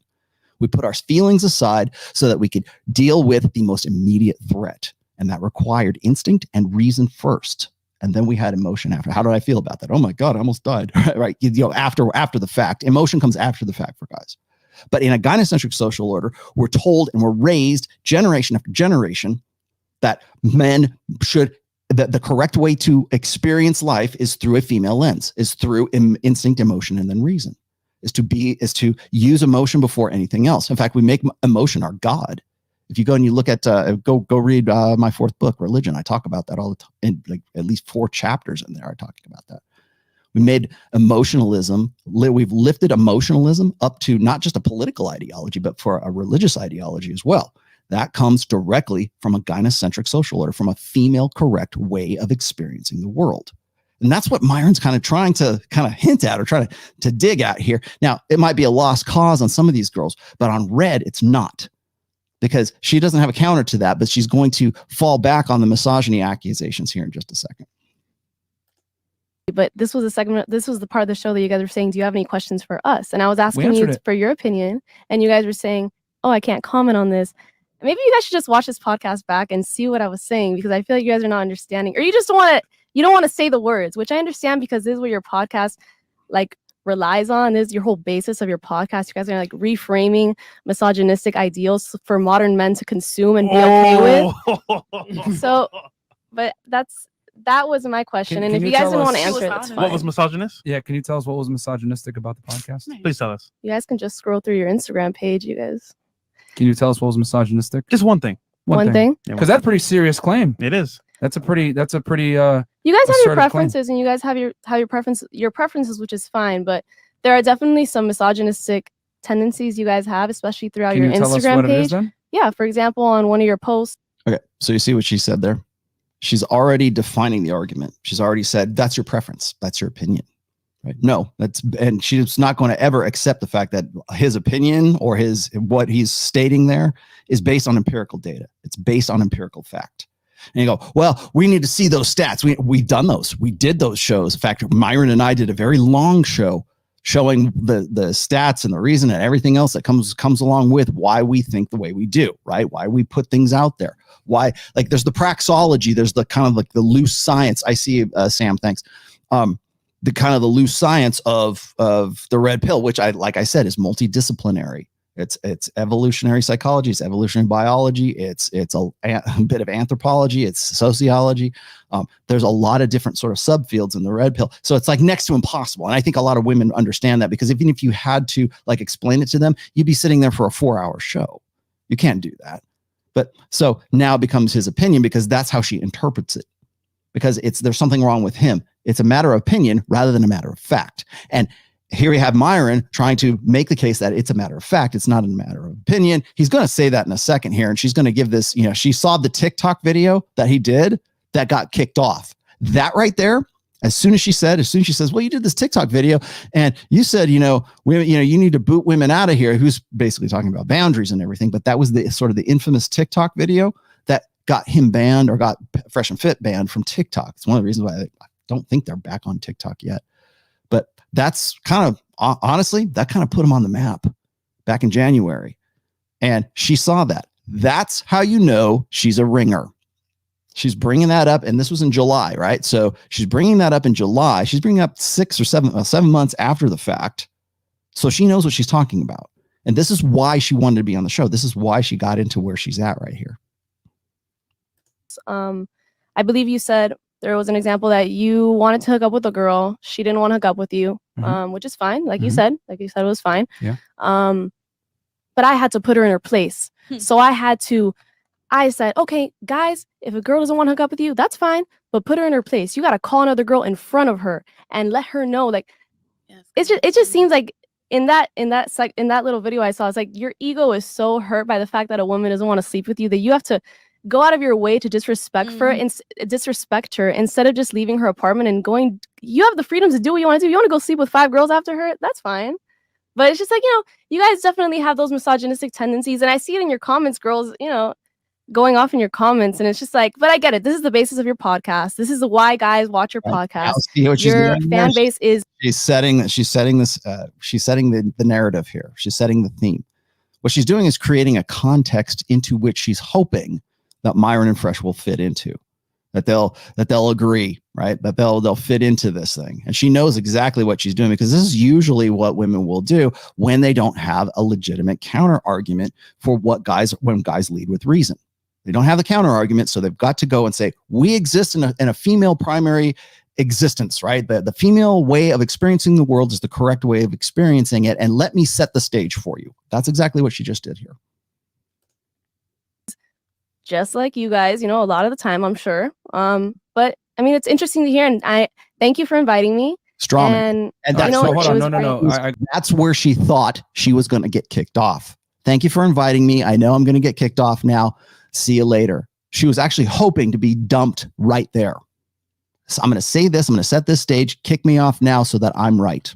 That's what she was hoping for, and she didn't get that. Good. And which I told these guys afterwards, I said, you handled this really well, because she was a ringer. I gotta rebut that real quick. No, of course, yeah. So, okay. So when a woman says, I don't want to have sex, she's making a boundary, essentially, right? She's saying she doesn't want to have sex, right? So what is wrong with me also having a boundary and saying, if you don't want to have sex, now you no longer get my attention, leave? What is wrong with that? No, there's nothing wrong with that. Okay, so how is that misogynistic that I'm exerting a boundary as well in response to her exerting her boundary? No, saying to leave is fine. I'm saying, you said that you're like, no, guys, you got to put her in her place. You got to put her in her place, and in that moment, you got to call a girl in front of her. I'm pretty sure, yeah. I said I'll call a girl in front of her. Yeah. But the point is that you need to remember, keep in mind that I'm teaching men, not women. Mm-hmm. So what a lot of guys will do is they'll let the girl sit there and continue to get their non-sexual attention and think it's okay. And hope. Reinforce. Oh, yeah. You're reinforcing undesirable behavior from the woman, and you're letting her know it's acceptable for you to withhold sex from me. And what I'm telling men is, no, that's not acceptable. Kick her out of your house. Just like you have the ability to exert your boundary. I don't want to have sex. I don't feel comfortable. Cool. That's fine. On the male side, I don't feel comfortable hanging out with you anymore now. You have to leave. The problem is this, ladies. Anytime a man exerts a boundary, right, of what he wants from a woman, especially if it's sexual, it's considered misogynistic. So in other words, it's okay for women to say what they want from men, but it is not okay for men to say what they want from women. And what we simply tell guys is, you have the option to kick her out too. You don't have to sit there and tolerate her leveraging sex against you for compliance. That is not misogynistic. Do you know what the definition of misogyny is? Here we go.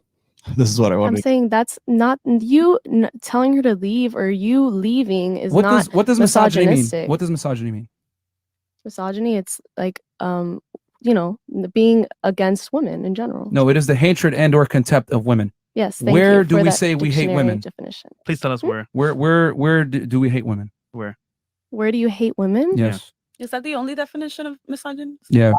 There we go. Which is why very strong words. It's a very that's a very serious accusation. So if you're going to say that, then back it up with. We have no problem. Yeah, with I mean, I just gave you a whole example. You can play it back on the podcast later if you want to listen to it again. But you've even called a woman a bitch on your podcast live. Sorry for saying the B word. Hold on. How does me exerting a boundary show that I hate women?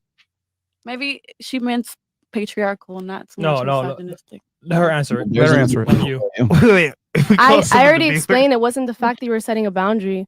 You were saying in the video, oh, I have to put a woman in her place because she doesn't want to have sex with me. So I'm going to go ahead and call a woman in front of her just to make a point and make her feel disrespected.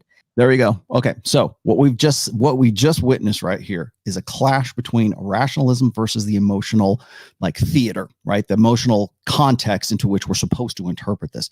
The women are speaking a different language than Myron and Fresh are right now. Myron is speaking the language of rationalism and reason, right? Empiricism. Here's the data. Here's what I meant. That's why he said, what is the definition of misogyny? None of them could give a straight answer. Is that really the whole thing? Can't we make it something else? We can in girl world, but we can't call a male an alpha male in girl world. If it is an unflattering truth about women, it's misogyny. It's automatically misogyny. And unless women reveal it themselves, a lot of guys will say, well, if you flip the script in this, then, suddenly you're a misogynist. Yeah. That's how it works in girl world. That's how it works in gynocentrism. That's guys get really outraged about things like if you did a gender swap. There's I mentioned this on yesterday's Rule Zero show. There's a new series coming out, and I want to say it's on Hulu, and it's called Y, Y, the letter Y. The Last Man. And it's every man on planet Earth dies except for one really good looking, tall, 6 foot tall, 6-pack abs guy, right? Who's oh, I can't believe my luck, right? That guy, he's alive. But what it's meant to be is well, wouldn't it be great if men all died? And they're all impacted. Just from the trailer alone, I can see the president's a man, and these guys, the Joint Chiefs of Staff are men, and the political and the governmental establishment is all quote unquote patriarchy. And what would it be like if only women were alive? And first of all, it's this death fantasy, and then second of all, it's it's ridiculous because the way that they solve the problems, at least according to the trailer, the way that they would solve like society's, social issues is becoming more like men. It's becoming men themselves, to adopting, traditionally, I would say conventionally masculine traits and literally like putting on the uniforms and going out and fighting and learning how to be, Black Widow, and none of them are overweight. None of them are obese, like 70-80% of women. But the thing is like there's this idea, or like Handmaid's Tale. Handmaid's Tale is another great one. It's this, the context is the presumption, the presupposition that we live in a patriarchy, that we live in this horrible, oppressive society, that men they just crush us and keep us down, and it's all misogyny, and they can't even define what misogyny is. Because the meme is still stuck in there. Like if you were to ask, not Red, but the other 3 girls who are part of this, if you ask them, like, where'd you come with that? What do you really think misogyny is? If you came up with them and you've tried to track down sort of the germ of the idea, like why do they think there's a patriarchy? Why do they think there's a matriarchy? Where did you learn that? Who taught you this? Most of them will not be able to answer you. The truth is, of course, that they picked it up generally through through their social learning. Right? Pixar taught them from a very early age that, they need to be, you don't need a prince to save you. You're not a princess. You can be a warrior princess and save yourself. Right? There's no such thing as female nature. You just do whatever you want to. Right? It's that blank slate nonsense, equalism, social constructionism. That's how you get gender dysphoria. That's how you get, 71 different genders. It's all social constructionism. You kick out social constructionism, you kick out the blank slate, and they don't know what to do. It's like ants in the trail. You mess up the line of ants in the trail, and they just go all over the place right there. The meme is what's keeping them in that line, and they have no idea that that's what's going on in their heads. Same with this other girl, is the ringer here. She knows she's mouthing the words right now. She's mouthing the words that she thinks that are going to get her likes or whatever on Instagram or her account. And I think that at that last part, she was like, "Oh, thanks for having me on your show." Why would she say that? I think she thought she was going to get kicked off at that point, or she was hoping she was going to get kicked off at that point. And the reason why she was hoping for that is because she thought that the reaction was going to be like an emotional one. She thought that Myron was going to lead with his emotions. He was going to get angry and kick her off. I'm going to go Frank Castle on your ass and throw you out the window, throw you from the 88th floor. That didn't happen. And I don't think she was expecting it to happen. And it's just like that type of behavior is just so unnecessary. If your ego is that hurt that a woman doesn't want to sleep with you, then just leave, or just tell her to leave. Like, why do you have to be disrespectful like that? And then like on another video, you were on live calling a woman a bitch. It's like, I just think that's a little disrespectful, very disrespectful. Okay, so here's again another emotional appeal. You made me feel bad by calling me a bitch. You should respect me because I'm a woman, not because of anything I've done, not because my argument is strong, but because it made me feel bad.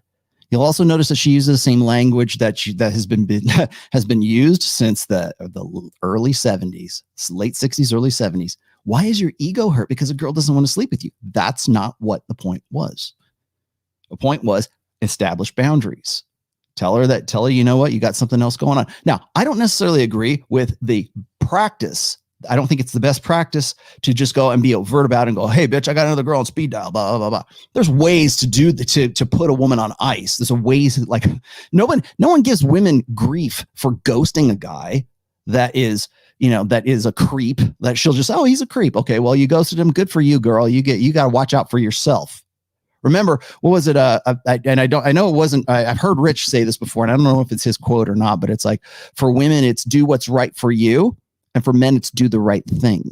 And the reason why it's do the right thing is because the right thing is whatever appeases women in a gynocentric social order. That's how you get appeals to ego. Oh, it hurts your poor, fragile little ego that a girl wouldn't want to have sex with you. Presuming the point. That's really bad debate, by the way.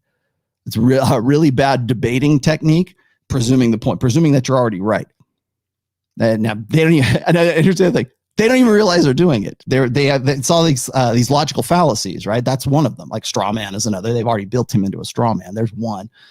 The other one is presuming the point, presuming that you're already right, presuming that A plus B equals C. And so let's argue C. That's what it comes out to, just bad debating 101. But they default to that without even realizing that they're defaulting to it. So when you get into debate, when you get into like differences of opinion versus differences of statistics and facts, that's when you get appeals to emotion. That's what she's trying to do. She's trying to provoke him with it must have been your wounded ego. Where do you think a girl of her age heard that? Where did that meme come from? Because I'll tell you exactly where it came from. It came from 1974 militant feminism. I remember when yes means yes and no means no and enthusiastic consent and all that other stuff was coming out, and women were just grinding their teeth because they thought that men thought that they were owed sex. And then the next article over is chore play. Do this, guys, and she'll give you sex, right? Which is still a transaction, which is ridiculous.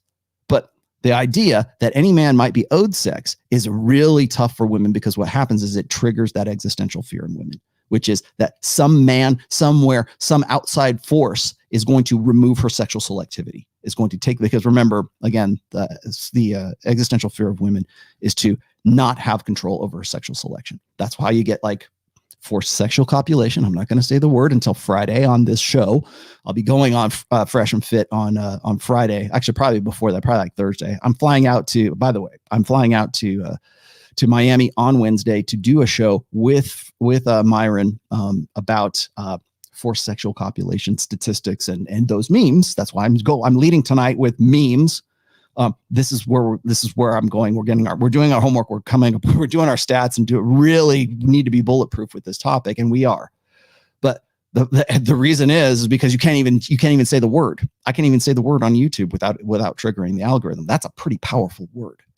That's a pretty powerful concept. You can't say that. You can't say see you next Tuesday either, right? And you know what I mean. You can't say, there's certain things that you're not able to say. Those are pretty powerful words. The words you can't say, you're not allowed to say, those are very powerful words. So men are not allowed to have an opinion on that, forced sexual copulation. They're not allowed to have an opinion on abortion. They're not allowed to, because you're in girl world, you're removed from the discussion. And in this case, she would very much like to remove him from the discussion. And the way she's trying to do that is dismiss him with like attacks on his ego.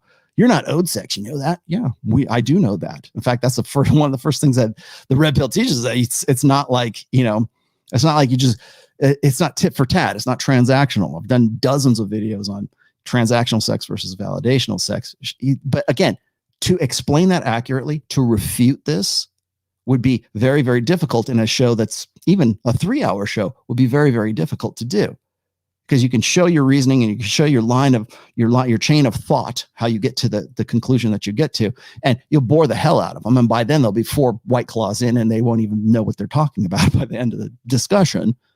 But the fact is like, they don't realize this. It's this natural, then this is what you're dealing with modern women today. You're dealing with memes that were created way back in the day. Oh, fragile ego. Yeah, Gloria Steinem, or forget the other chick who wrote Our Bodies, Ourselves, or something like that. Was sexual. Somebody look this up for me. Who was the authoress of the Feminine Mystique? That's who I'm thinking of, because that's where that came from. Tapping my women's studies, women in literature knowledge right now, but that's where that really comes from. So, and they have no clue, but they fall back on that. There's a saying, a nice little pithy saying. It should be like one of those like motivational memes, I guess, which is that it is an order to refute bullshit is an order of magnitude greater than it is to create bullshit. And when you come up with like, misogyny, like they don't know what does that mean? Oh, I don't know. Could it mean something else? No, but we can have that discussion. But here you are relying on something that you don't have a full knowledge of, but I'm supposed to accept as this is why you are upset with me, and this is why this show should be off the air. This is why you're expecting me to kick you off the air. Well, there's a couple of things that here. So number one, by telling a girl to leave, that does not mean that I hate women. I didn't say that. That's what misogynistic means. Means right. You hate women. That's what you're saying, basically. I didn't say because he told her to leave. That's misogynistic. I'm saying he was saying that guys, you got to put women in their place. Like if we're some submissive dogs that need to be put in our place, like, no, we don't. Who leads relationships, men or women? Who leads relationships? Yeah. Men most of the time. Yeah. Okay. So by asserting dominance, what are you doing? You're taking leadership of the relationship, right? Or the interaction, correct? Yeah. Okay. So you're asserting dominance, which is what men should do and what makes men attractive in the first place. So attraction isn't moral. Thanks as for I that. said before. And nowhere in there did I say I hate women by exerting a boundary. Like I said, there's nothing wrong with a woman saying I don't want to have sex. And it's also nothing wrong for me to say you need to leave and I'm going to call another woman. I'm in my own home. I can do what I want. If I want to call a woman in front of her, that's whatever. But that in no means I'm a misogynist. I'm saying the way you talk about kinda lame. women. Yeah, and it's just I'm saying the way the way you were saying it. Oh, if a woman doesn't want to have sex with you, men, you have to put her in her place. Okay, Like we I gotta use hate logic here. repeating myself. You're going off of feelings. Like So it's not what. Okay, so now to Myron's point, because I know this is what he's going to get into here. To Myron's point is he's again using empirical data, using objective truth to counter an emotional women leading with emotion. You made me feel like you hated women because you said the word bitch, or you wanted to keep women in their place. Right? You think that they should be in their place. Well, we can have that. We can have the discussion about traditional, conventional gender roles. We can have that discussion. That's not going to enter into the conversation here. But the fact is that just made them feel bad. It's like tone policing. I get this all the time from well, I don't get, it's funny, I don't get too much criticism from feminists. I get most of the criticism comes from guys who just simply don't want to accept what I have to say. They don't want to accept the truth. But the criticism that I do get from women when I'm putting this out there is, well, if you said things nicer, if you tied it up with a nice pink bow, then people, women would listen to you more, right? No, you wouldn't, because it's not the delivery. It's the information. It's the data. That's the problem. Men communicate information first, and then they think about feelings, right? For women, it's the opposite way around. Women prioritize how a conversation made them feel, and then if they get to it, they process the data. Perfect example right here of the miscommunication of how men communicate and how women communicate. We do not communicate the same. Our brains are not wired the same way. You want the fMRI studies? I will give them to you. Actually, I gave them to you on the show that I did with Myron back in June. But if you want those again, I'll be happy to give them to you. We're not wired the same way.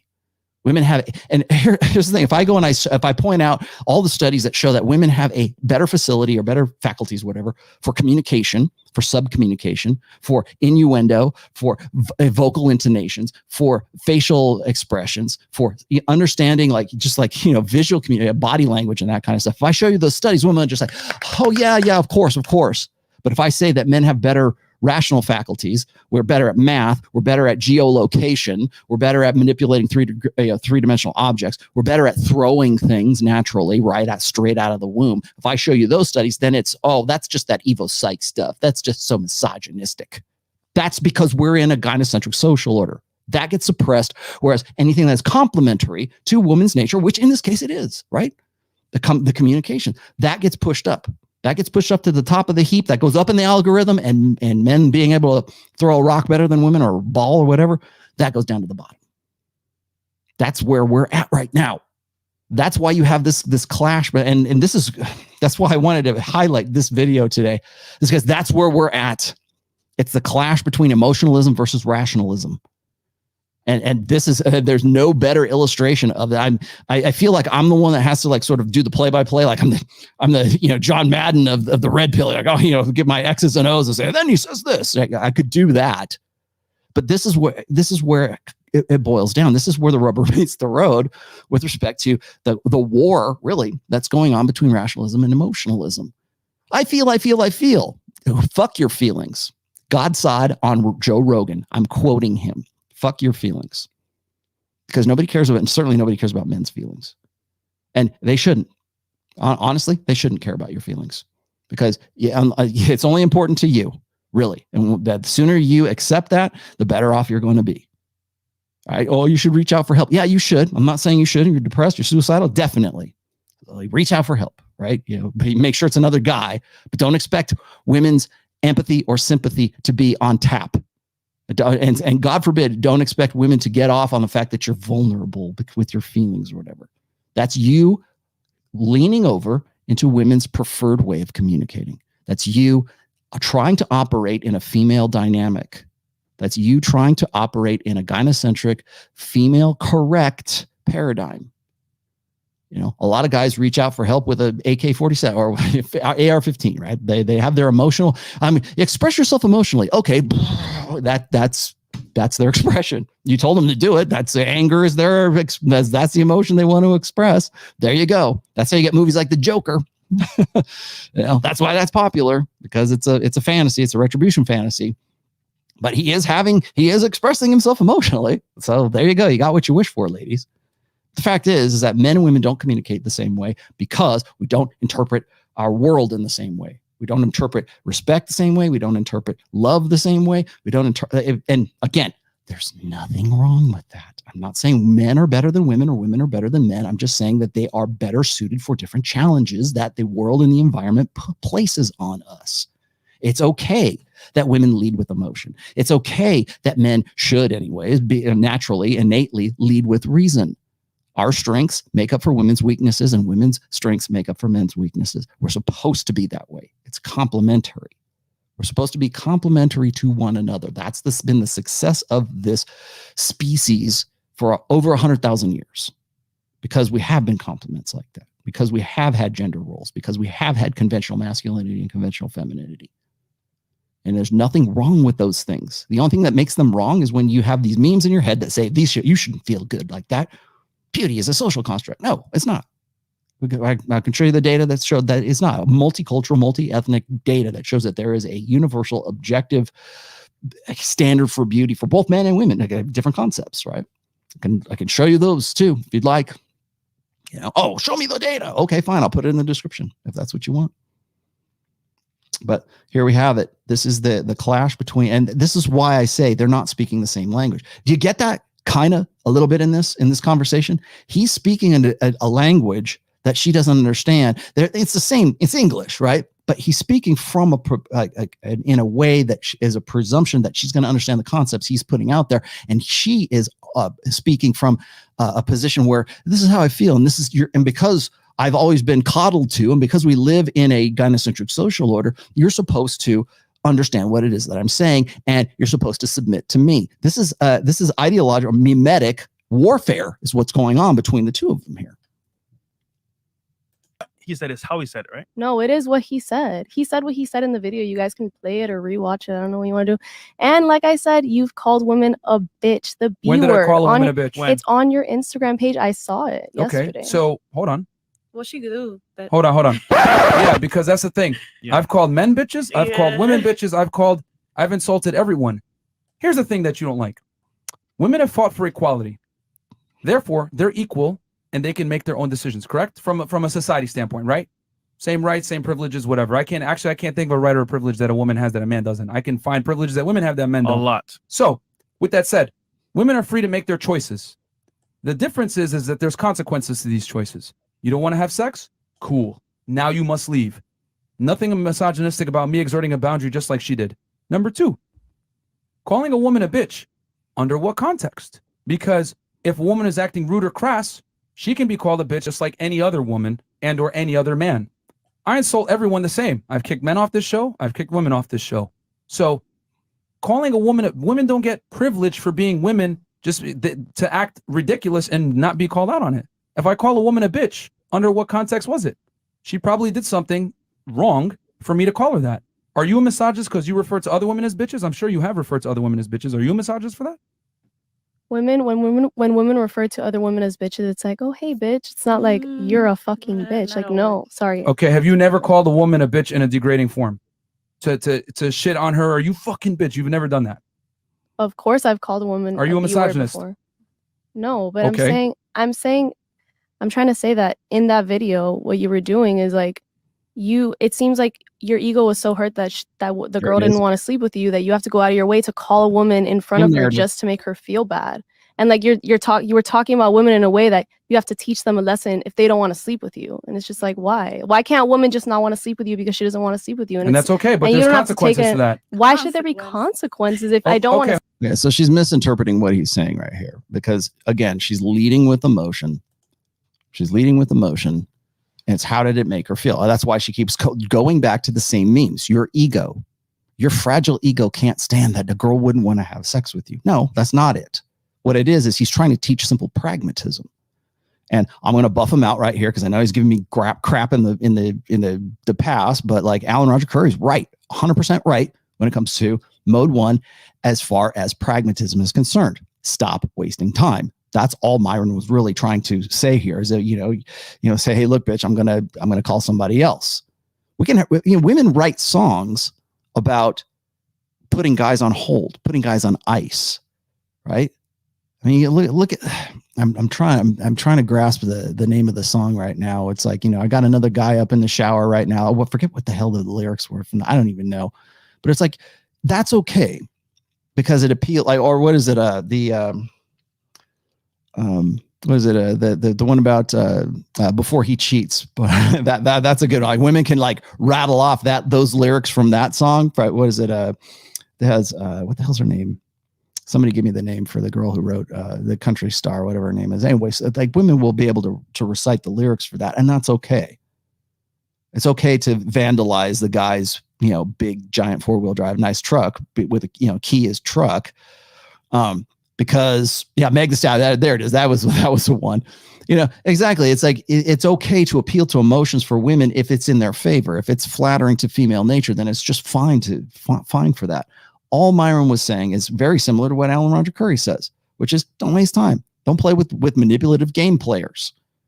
Like we had a conversation when I was there out in June about like somebody had sent a super chat in and wanted some advice on this chick that he flew out to presumably have sex with, I guess, but like when she didn't want to have sex with him, he put her up at a hotel, and he said, you know what, screw it, find your own way back, and then you can spend the night there, but I'm gonna pull the plug on this whole thing. You should have known that's what this was about, was about having sex, right? That we can talk about that. I think the guy was a loser for doing that, but he was also very, let's say, unpragmatic, very very blue pill and very unlogistical in his understanding, and very transactional too. So in fact, you'll notice that during that episode, I called that guy to the carpet over that, but primarily because it was impractical, primarily because it was it was impragmatic. And that's all he's really talking about here, because and I saw that video or that Instagram, which was, I think it was the TikTok that he got banned for, because it was just men being pragmatic. It wasn't to hurt her. It wasn't to say, oh, fine, I guess, like, because that's the way women expect beta males to act. That's the way they want, because that's how they can determine whether a guy is worth having sex with or not having sex with. Because if the guy acts like a little bitch, then look, my female intuition figured this guy out. My female and my mythological female intuition, which is really the hypergamous filter, filtered him out. You want to know why women love indignation? Because it's confirmation that she was right about the guy. It's confirmation. Oh, is he a cheater?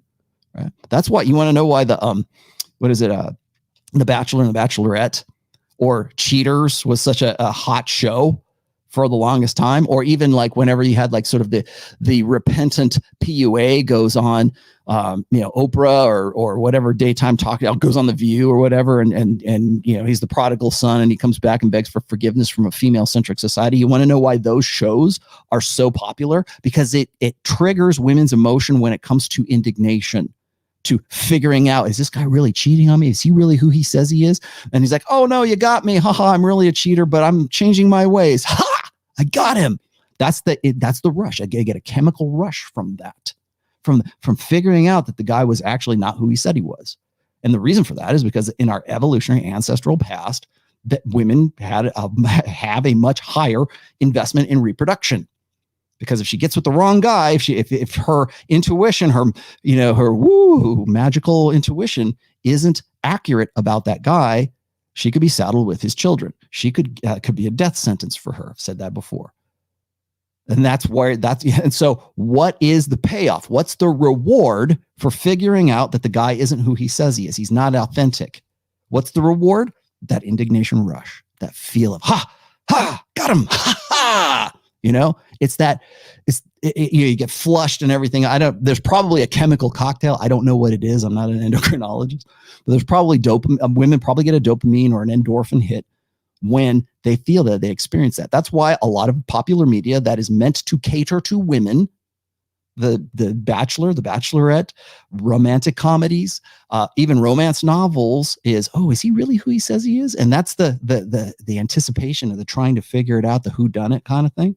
That's when they get to the point where, oh, he's really genuine, or oh, he's really really a creep. Ha! Oh boy, dodged a bullet that time. It's almost like a near-death experience, right? It's almost like, oh boy, the parachute didn't deploy. It deployed right at the last minute. That's where you get that indignation rush. And that's what she's doing right here. It's like, I got you. And that's where she's appealing to right here. She's appealing to emotions, not just to the girls that are on the panel, but to any girl that's going to watch this, because she knows they're going to watch this. I don't know if she did this or not. Maybe Red Pill Mike can figure this out, but did she use clips of this episode on her Instagram? Did she use this in some way in her social media to say, well, I was on there and I really gave them a talking to? I would be curious to find out if she actually did that. Hold on. If you don't want to sleep with me, why should I continue to give you attention? You're not entitled to my time or my attention. That's the problem. So women are not entitled. I'm going to say that again. Women are not entitled to a man's time, attention, or resources if she does not want to reciprocate on her end and give him sexual access. You are not entitled to it. And for a man to exert boundaries and say, listen, you got to get out and or call another woman in front of her, it doesn't matter. You no longer want to give what the man wants. He's within his right to kick you out any way he sees fit, just like you are within your right to withhold sex from him. Okay. Now, how do you think that's going to make her feel? Because she's interpreting his language. Remember, this is male language. This is deductive reasoning. This is pragmatic as you get, right? Why would I continue to offer my resources for no return whatsoever? And the very fact, and this is how, okay, so guys, if you consider yourself like a gamma male, right? If you're the guy who's really analytical about things and you think that women should want to, bang you or reproduce with whatever, logistically want to reproduce with you, and you think that you're the best choice, and women are just like broken because they don't see that. This is what they don't see. This is the failure to communicate. He's speaking in a male-centric, practical, say what you mean what you say, overt form of communication. She's going to interpret that through her emotional lens because she presumes that she's in the right. She's going to respond to this in an emotional state. She's not going to ever concede back to him in any way, shape, or form. And the only defense she has against that is appealing to the emotions of the people who are watching and appeal to the emotions of the women on the panel here. So what he's doing, and Myron, to Myron's credit, I mean, he was making his best case right here, but he's speaking a language that a believer is not going to ever hear. They're talking past each other. Her point is, you made me feel bad. His point is, well, that's not what my information, the point of the thing, the data I'm conveying to you was this. Well, that data made me feel bad. There's nothing I can really do. That's the failure of communication. Speaking the same language, but it's a failure of the communication that goes on right there. So he's trying to speak this. And again, if you consider, let me get back to the point. If you consider yourself a gamma male, or you're analytical and you just don't understand why women don't see you as the perfect guy. Yeah, I'm the perfect boyfriend. Why do they keep going with those alphas, right? If you think that, this is why. Because what he's doing is he's presenting all of this and women hate him for it. They hate him because he's not do you think Myron's vibing with these girls? Not at all. Not at all. Hotep Jesus goes on there and he's vibing with them because he speaks the language. He speaks womanese, for lack of a better term. He can speak in emotional terms to women and women respond to that. Now, in the back of his head, he's like, I got this girl around my finger. No problem. Like he probably knows, like he's a natural in the sense that like he can approach and open women just naturalistically. And, he's a good looking guy too, but no homo, but he's a good looking guy, but he defaults to that naturally because he speaks that language. He's done it so long that he knows what he's getting into. Does he have like, logical, philosophical conversations with the girls that he meets at like, at a restaurant or a waitress or something? Probably not, but he knows how to vibe. But Myron's not, and vibing is speaking, or at least like pretending and like aping the behaviors of a guy who just gets it, who does understand women so well that he can vibe back. That's what women can't describe. They don't know. We're just vibing.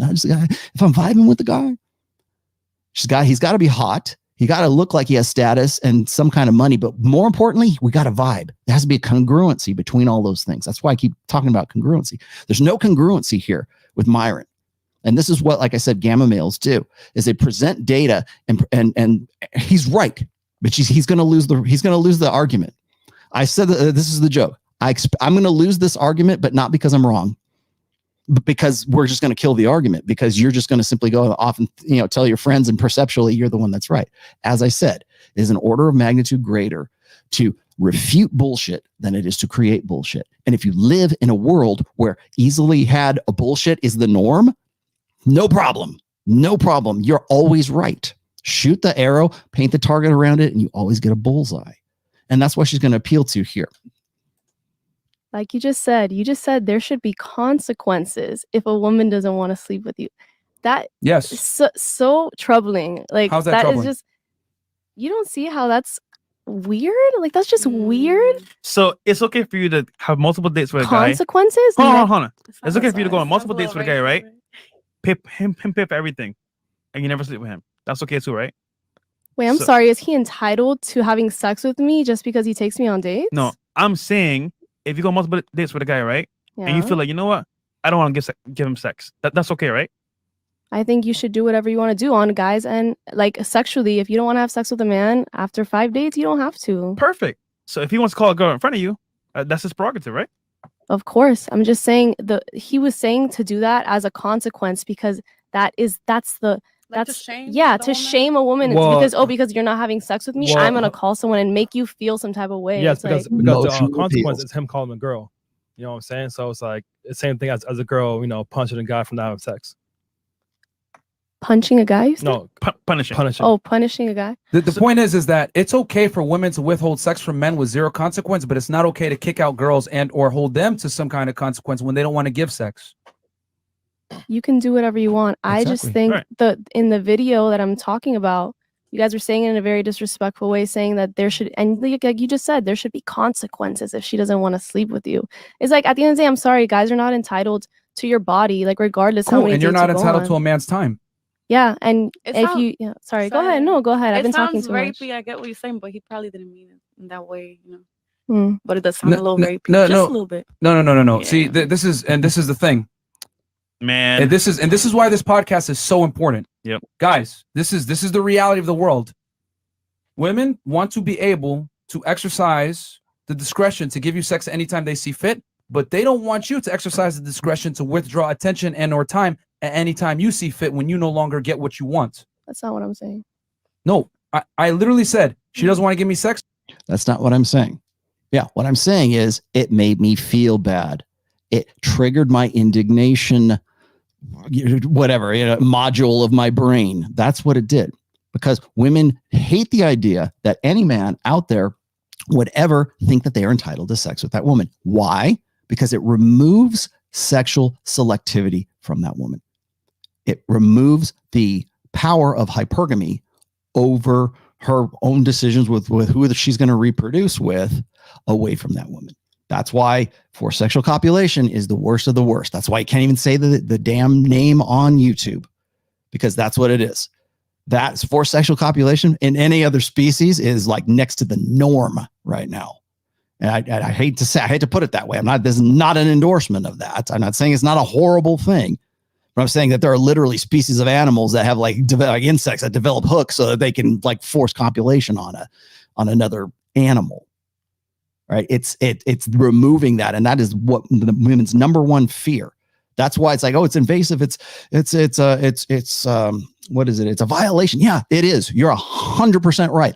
I get it, and I understand why you feel that way.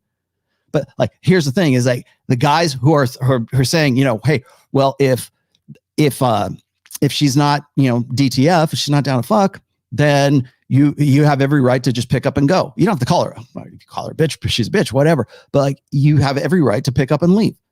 Right? If that's the thing, if that's the transaction women want to make, because they do this unconsciously. She's just done this right here. Men aren't owed sex.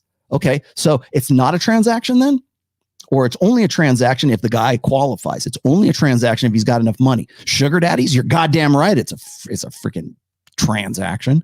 Hookers, prostitutes, OnlyFans, Name the commodification of female sexuality. That's a transaction. But if a guy takes a girl on a date somewhere and he says, you know what, this ain't working out, I'll see you later, I'll ghost you or whatever, you know, or let her know. Like the only mistake I think Myron's making here is that he thinks that women are going to learn from that experience. They won't, because the next guy that comes along who speaks the same language or tries to vibe with them, they'll just, you're not going to teach women anything. Seriously. That's why I say never appeal to reason with women. That's what he's doing. The only mistake that I can say that Myron's doing here is he's appealing to reason. And he's already at the point of diminishing returns with this girl. She just hasn't said, who hurt you. But she's at the point of diminishing returns because she keeps speaking the language of emotionalism and he keeps speaking the language of reason. He's overt about it. It's practical. It's about the information. It's about the data. That's how men communicate. We transfer data from one to each, we prioritize information in our conversation. For women, it is the context of that conversation. Women will get together just because it feels good to communicate. And again, nothing wrong with that. I'm not criticizing that. Hey, let's get together and go to Starbucks and catch up. Oh, that's what women do. Women talk, men do. Women enjoy the act of conversation because they're wired for conversation. They like to talk to each other. They use more words in their language. They use more words in their texts. They use texting and social media a whole lot more. I'm not saying that men don't use it too. They do. I mean, we're all kind of like narcissists to some degree, but like for women, attention is the coin of the realm in girl world. And that's a biological innate need for women because it makes them feel good. I talked about that in the last Emma video, right? And I'm not going to say it's oxytocin, but they're certainly endorphins or whatever. Do I have the data for that? I've actually I produced the data on the old video. Go look at that. I'm going to go look it up for you twice. I'm doing homework for you. It's already been done. But again, they're speaking different languages. You made me feel. Men shouldn't feel like they're owed sex. Well, if that's the case, then you must disagree with chore play. If a man goes and does more dishes, then he's probably going to get more sex. Probably, right? Hey, honey, doing the dishes. Did the laundry for you too. Picked up the dog shit in the backyard, right? Let's deal. That seems pretty transactional to me. Most guys, actually, I should say this. One of the reasons why women have a problem with this is because most guys, their only understanding of sex is transactional, the transactional nature of sex. It's never validational. Like the top 20% of guys, like the alpha males that women want to bang, those guys, yeah, they understand validation. They understand enthusiastic consent. They understand validational sex versus transactional sex. Most guys, the lower 80%, that's why they'll build lives around that. I'm a good, upstanding guy. How come women don't want me? I've got a spreadsheet here that says they should. What'd you say? These women won't ever learn these things until they are humbled by another woman.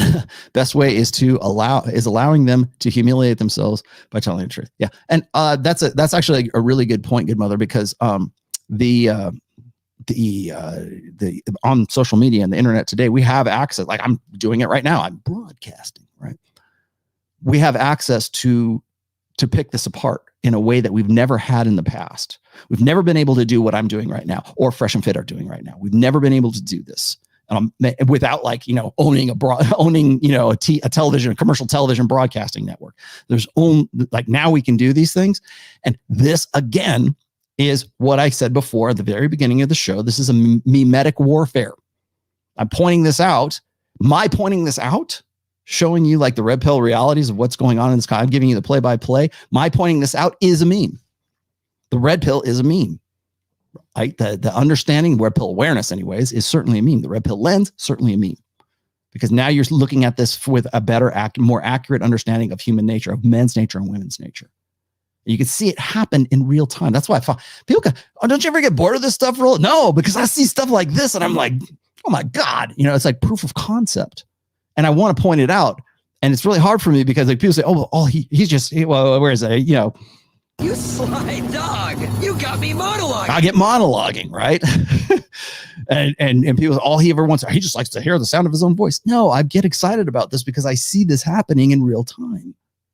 I did that one show with John from Modern Life Dating when he was talking to the girls on Twitch or something like that. He was going on this show, and I was doing the play-by-play. That was one of the most popular shows that I ever did, and the one that John ever did, was because people really love to watch the interaction and see what was going on and have a sort of detail, like John Madden, right? The play-by-play. They love that stuff. I do too. That's why I like it. ML says, is there a component where the woman sees that as a rejection, kick her out and make someone else come?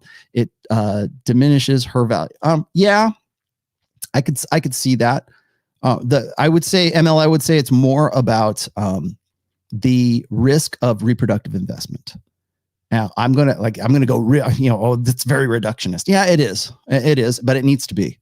We need to go back, because essentially what we are right now is we're the same critters that were, roaming around in hunter-gatherer tribes back in, 100,000 years ago, maybe, on the sub-Saharan African plains, right? Before we scattered all across the earth. We're still, the machinery hasn't changed, just the technology has changed. So, I'm not saying the social order hasn't changed, it certainly has.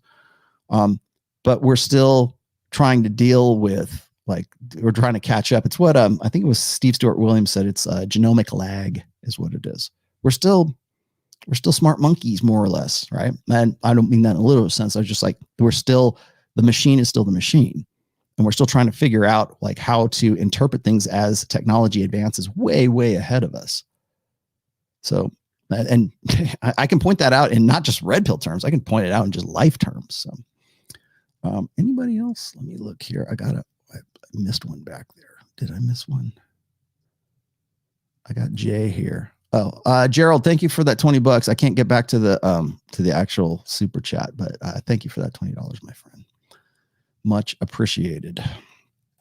All right, this is just the last part here. She's got to leave, but you guys have a problem with that when I say there's consequences. Just like it just.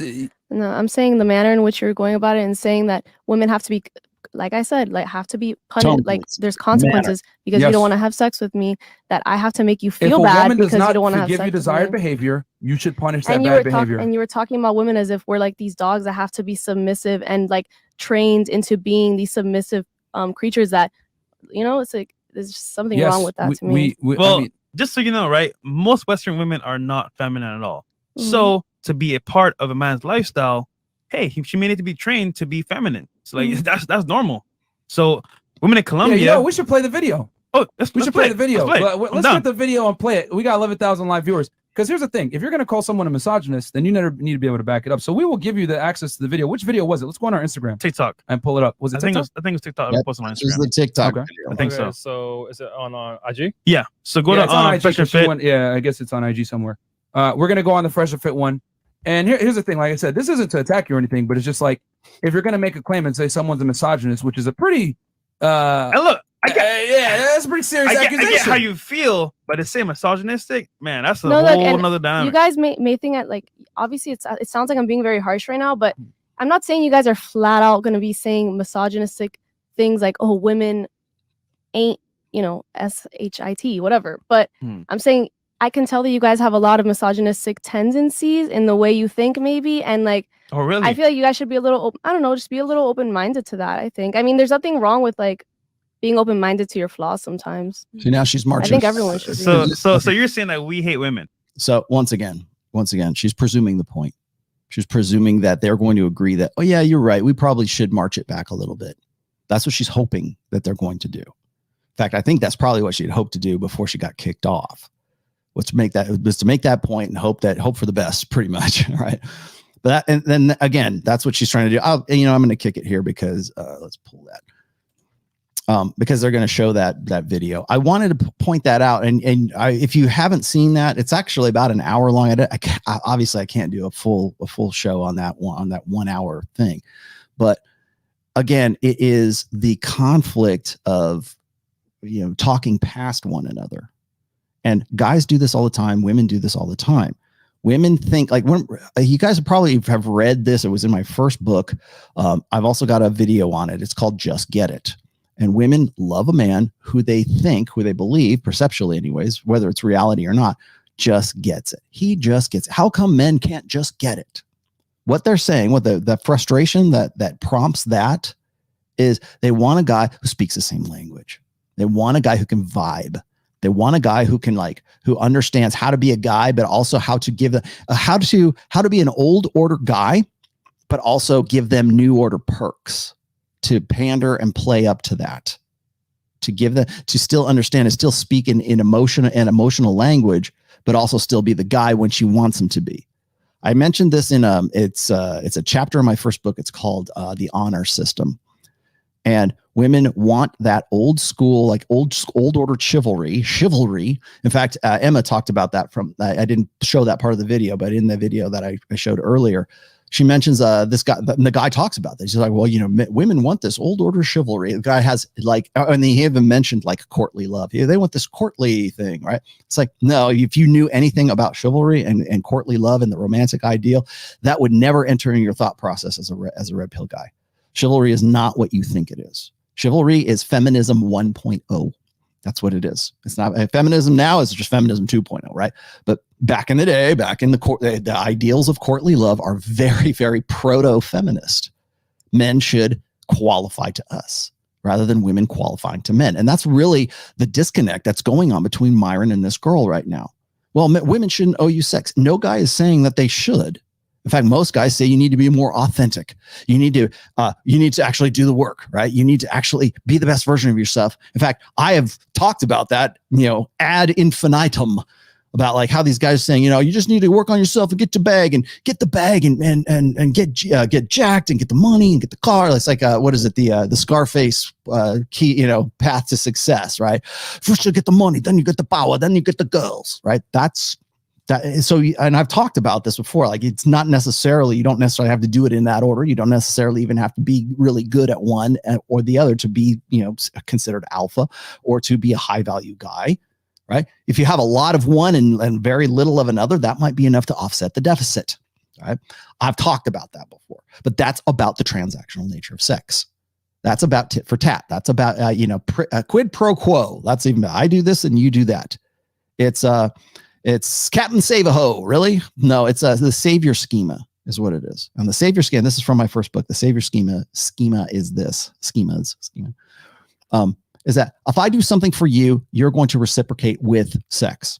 You're going to reciprocate with romanticism or intimacy. Well, women hate that. Women never want to feel obligated to have sex with you, ever, no matter what.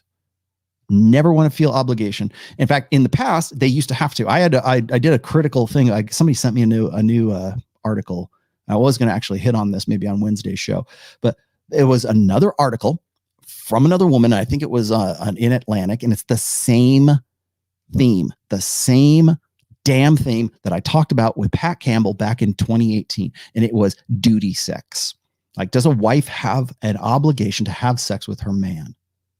Because that's the only real obligation in marriage, right? For pretty much everything else the guy has to do, he's got to provide, he has to be responsible, he has to watch for the kids, he has to protect the wife, he has to make money, he has to provision, he has to be sharing, he has to be funny, he's got to love puppies, he's got to love his mom, all that stuff, right? The only thing he gets out of marriage, so usually it used to be the only path to sex prior to the sexual revolution was get married. I got to get married. That was the payoff. I'm horny and I want to get laid. Okay, you got to marry her. And traditional religion said the same thing. No premarital sex. If you want to get laid, mister, you're going to have to find the right gal, and then you're settled down, and then you can have sex, right? That was the payoff. Now that's old order thinking. What, 60 years, 65 years after the sexual revolution? You're goddamn right it is. Once the pill was developed, and once the sexual revolution happened, and once we had casual sex became a thing, and gender madness, gender dysphoria became normalized, all of that stuff. Yeah. Prior to that, it was about that was the payoff. That's why guys wanted to get married, more or less. I mean, maybe there's some other, let's say, intangible benefits, right? But that was put it this way, that was the incentive for it. There's no incentive now. And there's no incentive for men not to say, you know what, well, if you're not DTF, then we live in the Instagram age, and I got 4 other girls in my rotation that I'm spinning plates with, that are willing to go. Now, should you call her a bitch and say, screw it, I'm out? That might seem a little pouty and weak. It might be weak sauce. I know why Myron says that, because he thinks that women are going to learn a lesson if you say, hey, look, I'm going to call somebody else if you're not down to fuck. All right.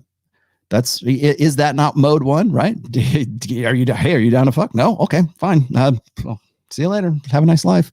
I'm going to go over here with the girls who were ready to go to bed with me. Now, women can be selective. They are innately more selective than men. Look at the college studies where they went around like college campuses, and this was back in like I think the mid 90s or something like that, or maybe it was the 70s. I don't know. They had like people go out, like had a good looking guy and a good looking girl. They would go around campus and they say, hey, I noticed you're walking around the school. Would you like to go to bed with me? And for like, I think it was like 98% of the girls told the guy no. Whereas like maybe 12% of the guys told the girl no. Like they right now, hey, I got a room down the street. You want to go bang? Like guys were just were GTF. That's you want to talk about biological determinism and evolutionary realities. That's one of them. Conventionally speaking, men are more interested in casual sex and in no strings attached sex than women are. And maybe that's changed a little bit now in the OnlyFans age or in the the Instagram age, because women have learned memetically that they got to go get theirs, right? They've got to maximize the age between 18 and 28, and that's how you do it. And that's how they use it. But the fact of the matter is this, is that we look at things in a different perspective. So when Myron is trying to explain the pragmatism of being like, hey, you're not into it, fine, whatever. You don't have to be a dick about it. In fact, you probably come off better if you're not a dick about it. Okay, cool. Just put her on hold or ghost her or whatever and go on to, if you're like a high value guy and you've got other girls in rotation, what pragmatically speaking, what service or what function does that perform? Maybe later on you get laid. Maybe you just simply don't want to have anything to do with her because she's playing games with you or whatever else, or she just doesn't get it. She doesn't get that the reason why you're here's the thing. God forbid a woman actually think that you might want to have sex with her. God, oh my gosh, I can't believe you really wanted to. Well, that fear comes from women having to be more sexually selective because they have a higher reproductive investment cost. So there you have it. What did you say? Kebby. Hey, Rollo. This is off topic. Great. That's why I saved it for the end. This is off topic, but why are women so easily spooked by seemingly innocuous everyday things? Because they are the vulnerable sex. That's why. Because they are innately, historically, evolutionarily speaking, the vulnerable sex. And I notice I'm not saying the weaker sex, because weakness would imply like, weakness according to what? Who's stronger, men or women? Well, generally men, right? Have upper body strength and, physically. Yeah. Well, who's stronger when it comes to childbirth? Well, probably women, because they're the ones that are giving birth, right? Biological women give birth. So whatever the challenge is, sure. But why are they spooked by things so easily? Usually it's because of an uncertainty or insecurity. And as I said before, for the majority of a woman's life, she's going to seek security. We tend to focus on the times when women are at their peak of their agency, which is their sexual agency. So between like 18 and 28, we're going, oh man, that chick's hot. But we see, like, especially like incel guys or black pill guys, or the guys who are the 80%ers, right? The beta males. They look at women as being maybe overly powerful because they're only focusing on that particular demographic. Mostly women are concerned with security and long-term security. That's why when they get to be 34 and they go, oh my God, I don't have a man and I don't have kids yet. And that's a form of insecurity. They weren't able to consolidate on the guy that they thought they were going to be able to consolidate on. And that there's a sense of urgency. And it's also, when women complain about the biological clock, my clock is ticking. Oh, that's insecurity. Because women want that security. They want protection, provisioning, and parental investment from men. That's the beta buck side of hypergamy. And they need that for longer than they need the alpha seed side. The hot, fun, short-term sexual, secure the good genes side. That's when women, the girls that are on this show, right? Fresh and Fit, they're 90% of them, let's just say, I've yet to see a girl on Fresh and Fit who is entering menopause. That will be a very interesting show when we get to it. But Now, right now, all those girls are probably in some form, some state of their menstrual cycles. So they are most definitely looking for at least a long-term security, provisioning, preventive investment, and protection. And that's why women tend to get scared of things. Also, that manifests in other ways. I'm glad you brought this up because it's a really fascinating topic.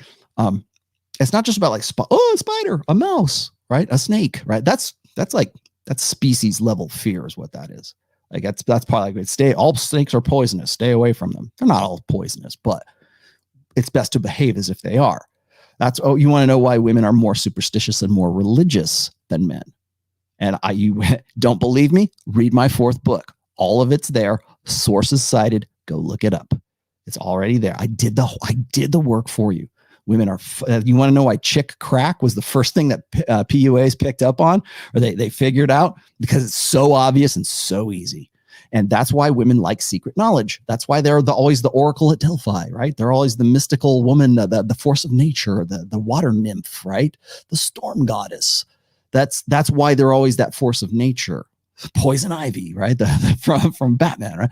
That's why, because it's the secret, because it's this powerlessness that comes from the understanding on a root level that they are the vulnerable sex. Why? Because women have a much higher investment cost when it comes to pregnancy, meaning that they're going to have to like gestate a child for nine months and then wean that child up from, raise that child up to self-sufficiency, at least in our ancestral past.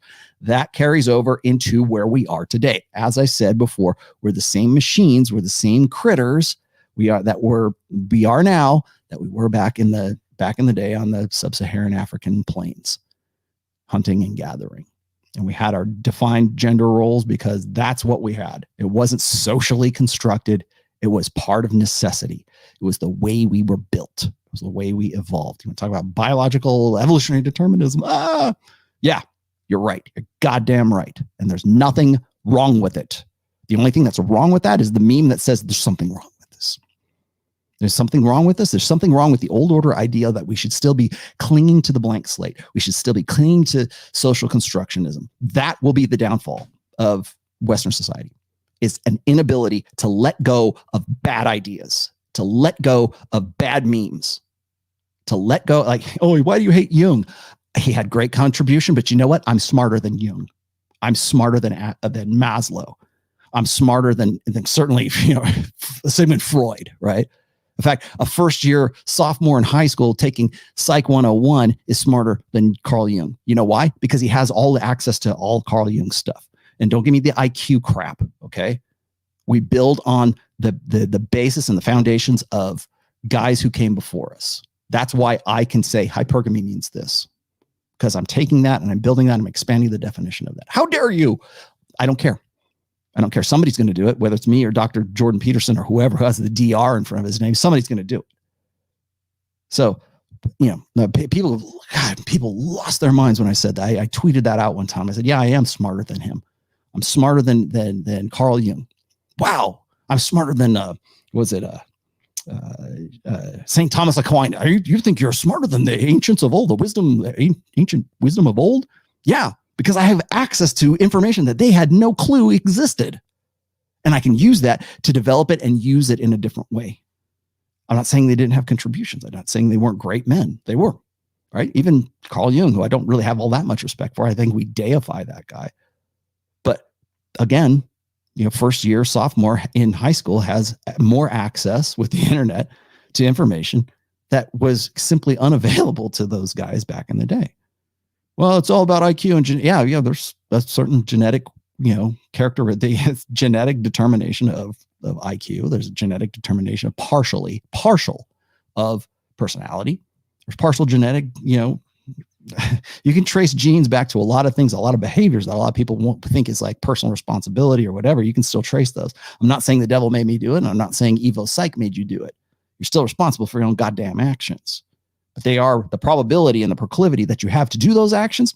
Yeah, those are probably written into your code some way. The way that Myron and this redhead girl are interacting, because their wiring is different than the other. They're not speaking the same language. She's a believer. She's a believer in emotionalism. She believes she's right, and she can't understand why Myron and Fresh don't get it. And Myron and Fresh don't understand why she can't see empirical data right there in front of her saying, this is what we were talking about. This is what should happen. Well, it made me feel bad. That's not the conversation we're having. We're talking about what, am I misogynist? I'm not. You're accusing me of misogyny. What is that? They couldn't define that even accurately. And then second of all, they're talking past each other. Why? Because they have different ways of they're genetically, evolutionarily speaking, men and women are different. And we're more different than we are alike. People hate that. They hate realizing that. Men tend to be interested in things. Women tend to be interested in people. I can show you the data for that too. But you're not going to, if it feels bad, if that data feels bad, like I could give you all the sources you want for this stuff. You're not going to look at it because looking at that data will make you feel bad. It'll make you feel, I don't know. They'll fire you. They'll silence you. James Damore got silenced for saying men and women are different. And here it is. Silenced him at Google. Like they fired him as a result of that. You can't even say those things. What was that? What was it? The guy, that college teacher who said, men tend to be better at like rationalizing things, or like better at like mathematics, for instance, like hard data mathematics, logic and stuff like that, tend to be better at that. That's why you see them in computing. That's why you see them in engineering. That's why you see them in the fields that they are. And women tend to be in human resources, right? Psychology, communication, with speech pathology. I don't know whatever else to call it, but whatever they're majoring in. Look at the majors. 88% of doctorates that are given out at major universities right now, and this was as of 2018 according to the APA. 88% are given to women. Doctorates are given to women. Why? Because we've had some big push to get women into psychology? No, there's no like, oh, let's give you a bonus and put you in psychology. We're trying to get women to get into coding. We don't try to get them into raw sewage, but we want them to get into STEM fields, and they simply don't have the. It's not that they're dumb. It's not that they couldn't learn these things. It's just not interested in it because it's proclivity, it's probability. But the meme says, women, we need more women in coding. We need strong, independent women in coding. We need female astronauts. Okay. Like, please, I'm not saying you can't do it. I'm just saying that that your proclivity for women to want to do that is much less than the guys who have the proclivity to want to work in STEM fields and to do things that are a little bit more technically. Like, men are interested in things, women are interested in people. I don't see that that's a big deal, but that's a meme. That's a meme that has gone against it conflicts with the meme of social constructionism and the blank slate. Let me keep going. So anyways, that was the very long way of answering your question there, Kevin. But that proclivity in women will also make women ask you like, about the plot of a movie that you're just seeing too. I get this from my wife all the time. Like, we were sitting down watching a movie. She's like, why did you do that? Well, what do you think is going to happen? I don't know. I didn't write the damn movie, man. How the fuck am I supposed to know? That's one way that like women want that security. If they think here's how you know, like, remember how Emma was like all offended that God forbid a guy be like considered your king, right? Or tie his shoe or whatever. They'll be offended by that. But then they'll sit down and watch a movie that you've never seen before and go, what's going to happen next? What the fuck do I know? I don't know. I didn't write the movie, right? But the proclivity, the probability is they're going to ask me this, especially if the woman has confidence in you, thinks you're competent, finds her security in you. That's actually a good thing, by the way. I'm not annoyed by the fact that my wife asks me like, what's going to happen next, right? Because that says she looks at me as being, I'm the one who has the security. I'm the one who would know what happens next. Right? I'm the one who would know, how to get from point A to point B. We still walk the dogs right now, and my wife will go one way and I'll go the other. I go, this is where we go, right? That's that internal mapping thing that men have. It's that we have better spatial recognition, or can manipulate 3D objects better than women. It's not that she's dumb. It's just that she's just like, I wasn't paying attention. We're going over this way, right? It's that. Yeah. Oh, you sure? Is that the way we came back? I'd be on the trails up in like Lake Tahoe here and walking the dogs. And I have this, I understand where things are like geopositionally. Like, I don't know how I do it. That's just me. Right. And maybe it's a guy thing. And I know how to get back to the rental house, right? Vacation rental that we were at. Okay. That's the way back. oh, okay. She follows along. Oh God, thank God I have you because I'd never make it back home. That's, it's the same thing for like, again, the vulnerability thing, but it's also looking for security. I mentioned this to Rich Cooper one time where he was saying, what do you vet for in a woman? And I say, if you're going to vet for a wife, you're going to vet for somebody who is like a good long-term partner for you. That woman needs to trust you with her life. You need a ride or die girl. You need genuine desire, first and foremost, more than anything else. But within that desire should come a need for security that is only found in you. And as I said before, indignation. Remember I was telling you about indignation? How women need that, they'll manufacture it for themselves if they don't have access to it through like, TV or romance novels or whatever. They'll manufacture, they'll make it. But if you're the guy that provides that stimulation, I'm not saying you have to make her, fear you or overt dread all the time, but you need to be her drug dealer. In a sense, and I know that sounds really bad, and women, it makes me feel bad. Well, you need to be the drug dealer in the sense that her endorphin rushes that she would otherwise seek through indignation need to come from you. And there's ways to do that, and there's healthy ways to do that. Women don't want to talk about that because it'll make them feel bad or make them feel like their children are stupid or whatever. And that's not my intent, but there's ways to do that. So, which I will cover, by the way, in my upcoming 5th book on game. So that's really one of the reasons why women get scared of things. Or like, you can be in the house. I've done this before. I just be in the house and I come in the room and she'll go, like, I'm not a home invader. I live here, man.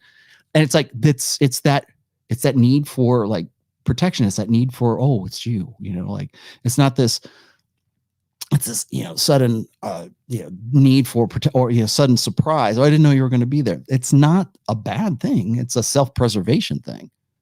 So, so when a woman asks you about like, oh, how does the movie end? How does it? Another quirk that women have is they will begin a story in the middle of the story, presuming that what happened before and so that they can tell you what happens afterwards. I hate that. It's one of the most annoying things about how women communicate. They will, and they do. You probably have noticed this before. And again, this is just a quirk. I'm not saying it's good or better or worse, right? I'm just saying this is something that I see women doing quite a bit.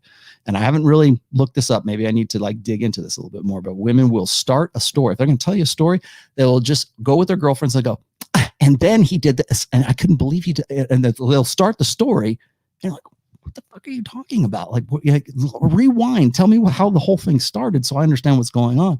But that need to communicate and the good feelings that come from communication need to get there right then and there. That's this is me spitballing here, but need to be expressed right then and there. Again, it's not about the information. It's about how it made them feel. Women start with the context and then they get to the content. That's why what happened before isn't all that important. It's let's pick up where we were left off. Now we're going to feel good. Let me explain to you things. And maybe the girls already know, or maybe they don't. But if they're trying to explain something to you that's a new concept or a new story or something, something happened at work or something happened with her friends or something like that, she starts in the middle of the story. It's like, give me the background. Come on, please. And that's why it frustrates guys, because guys want to know, okay, if I'm going to solve a problem, I need to know all the data. Men are innate problem solvers. That's why women, that's why it was at the, that video about it's not about the nail. That right there is the epitome of the disconnect. Go watch that. I wish I could put that up there because I know I'd get a copyright strike, but go look up It's Not About the Nail on YouTube. It's a really short comedy skit. It's like a minute and a half. And it's this woman on the couch and she's got a nail stuck in her head. And you don't really see it until they pan to it. She's talking to the guy on the couch. She's going, I got this horrible headache. And it's just right here and da, da, da, da. And you pan to the guy and they look back and she's got this nail stuck in her head. And the guy's like, if we took that nail out of your head, I bet you'd feel better. I bet that would solve the problem, right? The guy's like being pragmatic, just exactly what Myron is doing here. Red has the nail in her head. I just, just made me feel bad. I can't get it. And so she's not trying to solve the problem. She's trying to express how she feels. That's a perfect example of male versus female communication. Oh, if we took that nail out of your head, I'd solve your problem. You wouldn't feel bad. Yeah, but then what would she have to talk about? Then where would she get her indignation from? Then then the bad feeling, or the good or bad, it doesn't matter. The emotion that comes from communication ends, and that's always bad. It's not that she wants to solve a problem. Red isn't trying to solve a problem here. That's the thing. Is like Myron and Fresh are just trying to say, like, look, that's not what we meant. And it's problematic. Oh, I think that's problematic. Okay, let's solve that problem. I'll solve that problem that you think is problematic by us being misogynist by explaining to you what we meant and how we came to that reasoning. Don't take the nail out of my head, please. Because once you take the nail out of the head, the feelings stop. So, there you go. Sorry. I will keep going here. What else do I have? What did you say? Myron should have said, hey, I can feel there was no vibe between us. Let's just find someone to combine with.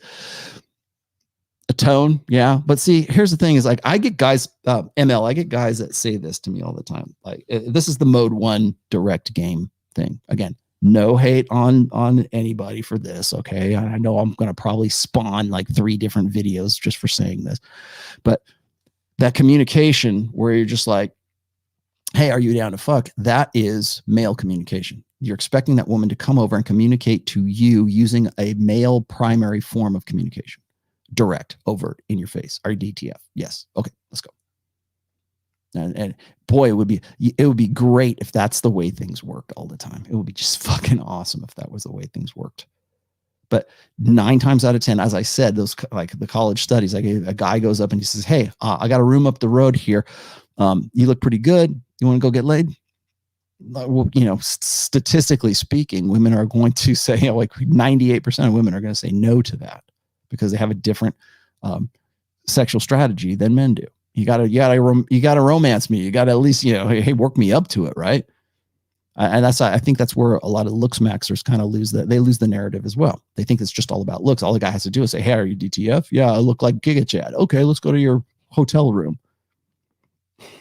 Even if he looks like Giga Chad, they might say yes. They might say, oh, that's sexual opportunism, right? They might do that. But live in person versus Tinder, I don't know. Again, it's the communication aspect of it. But that's the thing is, and ML, and the point I was making here is that it's like women like to tone police, because the reason, if they can tone police you and they can convince you that you should be nice or you should deliver your message and your information because you're prioritizing information, if you can wrap it up in a nice pink fuzzy box with a little pink bow on it, that women will accept it. No, they won't. Do you think Red in any context is going to take or going to agree with Fresh and Myron about this?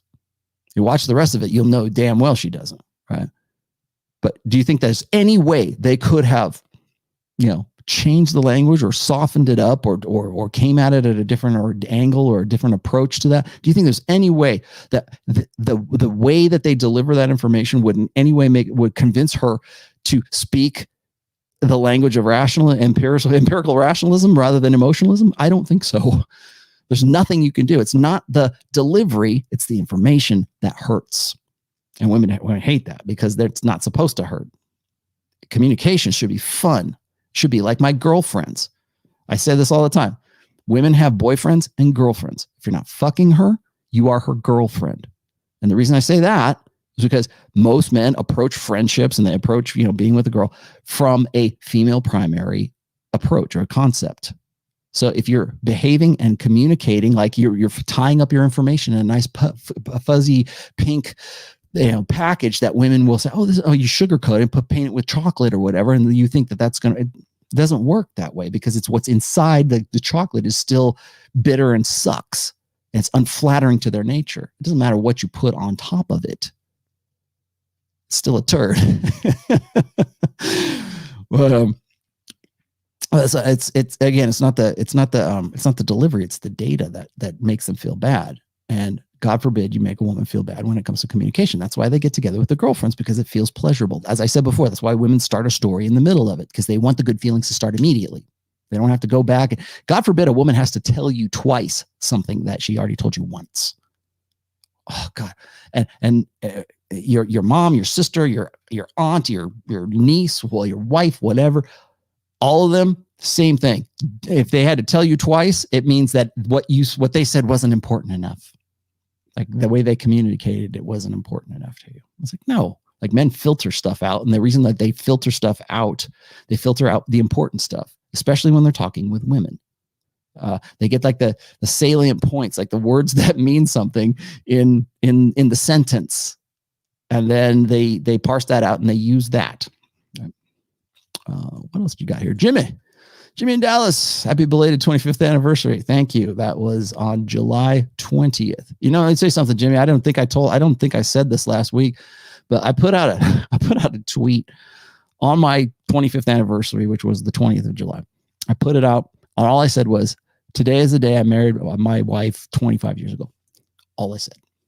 Man, that is like, it triggers guys either one way or another. They think that it's a flex and that I'm like trying to show them up, or else it's like, see, marriage can work. It's like, it was an experiment, kind of. I hate to say that I was using people, but it was an experiment. What do we have here? This is Good Mother. By the way, Good Mother, I have watched your stream. I think people should watch it more. They tend to go on a little bit long. Like, I'm the one that goes long, but Rollo, check out the channel, The Female Quotient. Lots of university feminists, white guilt champions. Yeah, well, that's part of the communitarian nature of women. I will though. Female Quotient, got it. Is vibing with a woman considered moving into her frame? It can be. That's a good question. That's a trick, right? If I go, like, you can go look at some of the videos that I did with, let me turn this down a little bit. Hang on. If you go and you look at some of the videos that I did on Fresh and Fit with Hotep Jesus, I'm like Mr. Wizard on that show. I felt like I was anyways. Maybe I wasn't. But I felt like I was like, kind of like, oh, look at the big brain on Rollo. Like, I'm the analytical guy. Analysis, intelligence, all that stuff is anti-seductive. Because, as you can see right here, there's no coming back. There's no way that Myron's going to get into bed with Red after this, because they're just not speaking the same language. However, I was joking. Hotep Jesus probably could, because he speaks the same language. Now, if you saw Hotep Jesus and he would start macking on Red there, would you say, oh, he's simping? Or would you say, oh, he knows what he's doing? Game recognizes game. Or would you say, well, because he's speaking her language, he's moving into her frame. That's wrong. She should be coming into his frame. Well, is it if she comes into his frame as a result of him communicating with her? I think it's all about where she ends up at the end of that communication, or vibing, right?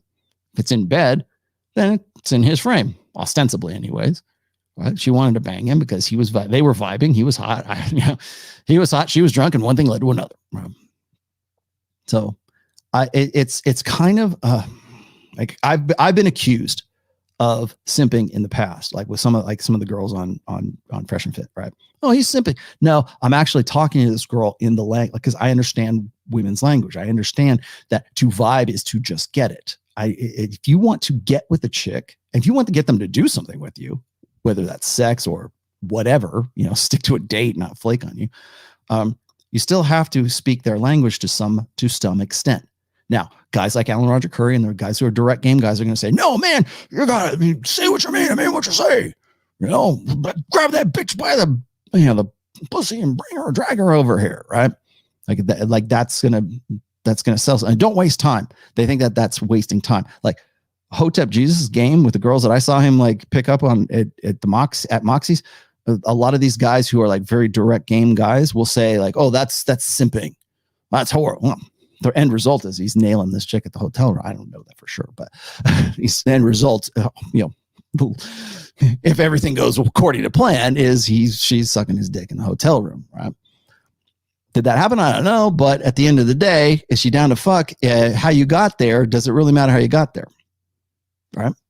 If that was your only goal, you're not going to marry the girl, right? You just want to have sex with her. Okay, well, if that's the end goal. It's like, what is it? Proximate cause versus ultimate cause.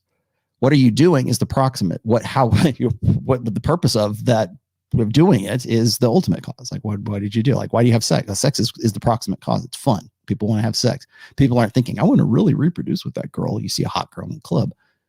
I want to have babies with her. I wonder if she'd be a good mom. No, nobody's thinking that. They're thinking, I want to tap that. But the ultimate cause is the reason why you think that is because it leads to reproduction. It has in our past and it will in our future. It's why you're here. That's why your grandparents were here and their great grandparents were here. Somewhere along the line, your great granddad said, I want to tap that. He was just as horny as you are. Your mom was like, yeah, I'm going to let him. So, and that's the thing. And I get that. A lot of people want to say, well, you should always be pragmatic. And I agree, you should. And there's a time and a place for direct game. And there's a time and a place for like vibing. Like, it's okay if somebody calls it vibing. Anything else is, oh, you're running game. That's manipulative and exploitative. That's PUA. That's simping. Yeah, but if Hotep Jesus does it and he's vibing and it works and he speaks the language and he's not moving into the girl's frame, but she's moving into his because he is speaking the same language. Is that simping? Oh, is he being somebody he's not? You tell me, man. The only person who can tell you that is the guy who's vibing. Okay, this is going to be the last of it. I didn't want to go 3 hours, but it looks like I'm probably going to. PP, god damn, man. Thank you, PP. $100 so I can say PP. Wait, I got to give you this. You get one of those automatically. If you give me a $4, if you give me a $4.99 super chat, you get this. I want to cast magic missile. That's what you get. I got a new policy. If you get certain sound drops for certain levels of commitment when it comes to the.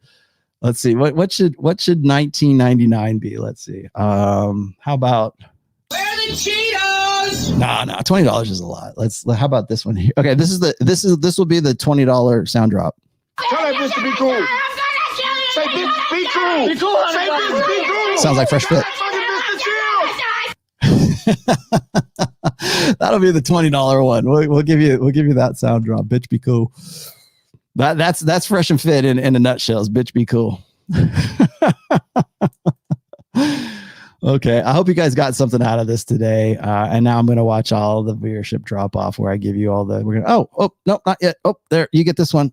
Where are the Cheetos? There you go. No, wait, no, you deserve something better than that. You get here. This is what you get for $14.99. Stump that bitch. How about that one?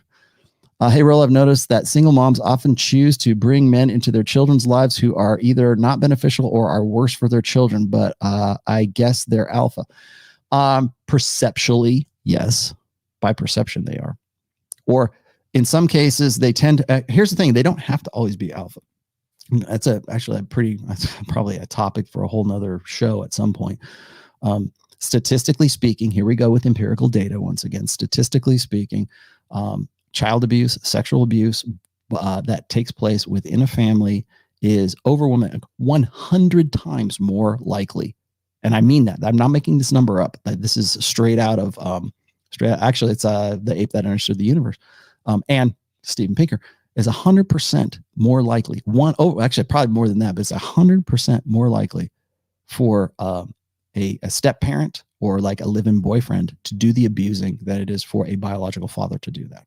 Again, you want to talk about biological determinism, you want to talk about evolutionary, statistics and facts, and this is an unfortunate fact. I'm not saying it's right, it's wrong. It's sometimes, that's the naturalistic fallacy, right? Anything natural has to be good. Well, that's a natural fact. It's a natural fact.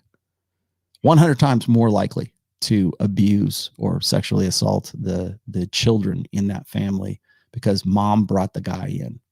I'm not saying that's always the case, but when it is the case, it is 100% more likely that it is the stepfather, and usually the stepfather, that is doing the abusing. And that's, again, we can trace that back to sort of this primalism once again. It's like that's what primates do. Like the primate, alpha male primate, let's call him an alpha male. We can do that because it's a gorilla, right? An alpha male gorilla deposes or kills off the existing alpha of the troop, and then begins to kill off all the offspring of that. Yeah, that's why we have secret. That's how you get like secretive or concealed estrus for women, or concealed like males shouldn't know like primate anyways shouldn't know the paternity. There's ways that guys can there's ways that male animals and not just apes, but know that it's their kid or it's not their kid, either through smell or they just, they've been living with the kid for long enough and they kill off the kids. And what happens is, and this is another ugly fact about biology is that the killing of the infanticide that happens at the hands of the new alpha sends the females into estrus so that they can have more babies. Everything's about the babies. That's the ultimate cause, right? Or approximate cause versus ultimate cause. Everything is about the babies. So are they always alpha? No, because a lot of times women have to settle for the guy who was good enough, the guy who's the provider. So if she's already had children with the alpha and she couldn't lock down the alpha for whatever reason, and when a woman has children, she becomes I don't think I need to explain the stats for this. She becomes far less likely to find the ideal guy being a single mother. Men have an innate revulsion to single mothers. Another ugly biological fact. That's why we have social memetics, right? A social order and social narratives that try to turn beta males into heroes for taking over the parental investment responsibilities of the alphas who did successfully reproduce with that woman. That's how, like, women understand. I think on some level of consciousness, women understand their predicament. They can't find the right guy. They can't find the perfect balance of alpha seed and beta need in the same guy. So what do? They reproduce with the alpha in their youth when they still have sexual agency, and then they have children. I mean, hopefully lock that guy down. Maybe they do, maybe they don't. And then later on become single parents and rely on a social order that is encouraging beta men to step up to the plate and take over the parental investment responsibilities of the men that they couldn't get to lock down, but yet decided to reproduce with. They are completing their sexual strategy, the best of both worlds, alpha seed and beta need. And if you're the guy who still buys into that, like religion used to be a really strong, motivator, incentivizer of that whole thing. I don't know if it is so much now. When MGTOWs love this, like, we're winning, right? Yeah, well, maybe you are, maybe you aren't. But the consensus is that, most men don't want to have anything to do with single moms. And that's a consequence that women have to deal with. So what do? We create social programs and social benefits for women who are single mothers. And we make them into superheroes. She's doing it all. She doesn't need a man. She's a father and a mother at the same time. Like, we build this mythology, memetic mythology, to convince men that they're superheroes or noble for assuming parental investment roles. And we create memes and narratives that encourage women to believe that they're superheroes because they are single mothers. And we create social programs and benefits and everything else to support that. Because the old order, because in marriage, or again, like I keep repeating this, men have more authority over their lives outside of marriage than they do inside of marriage.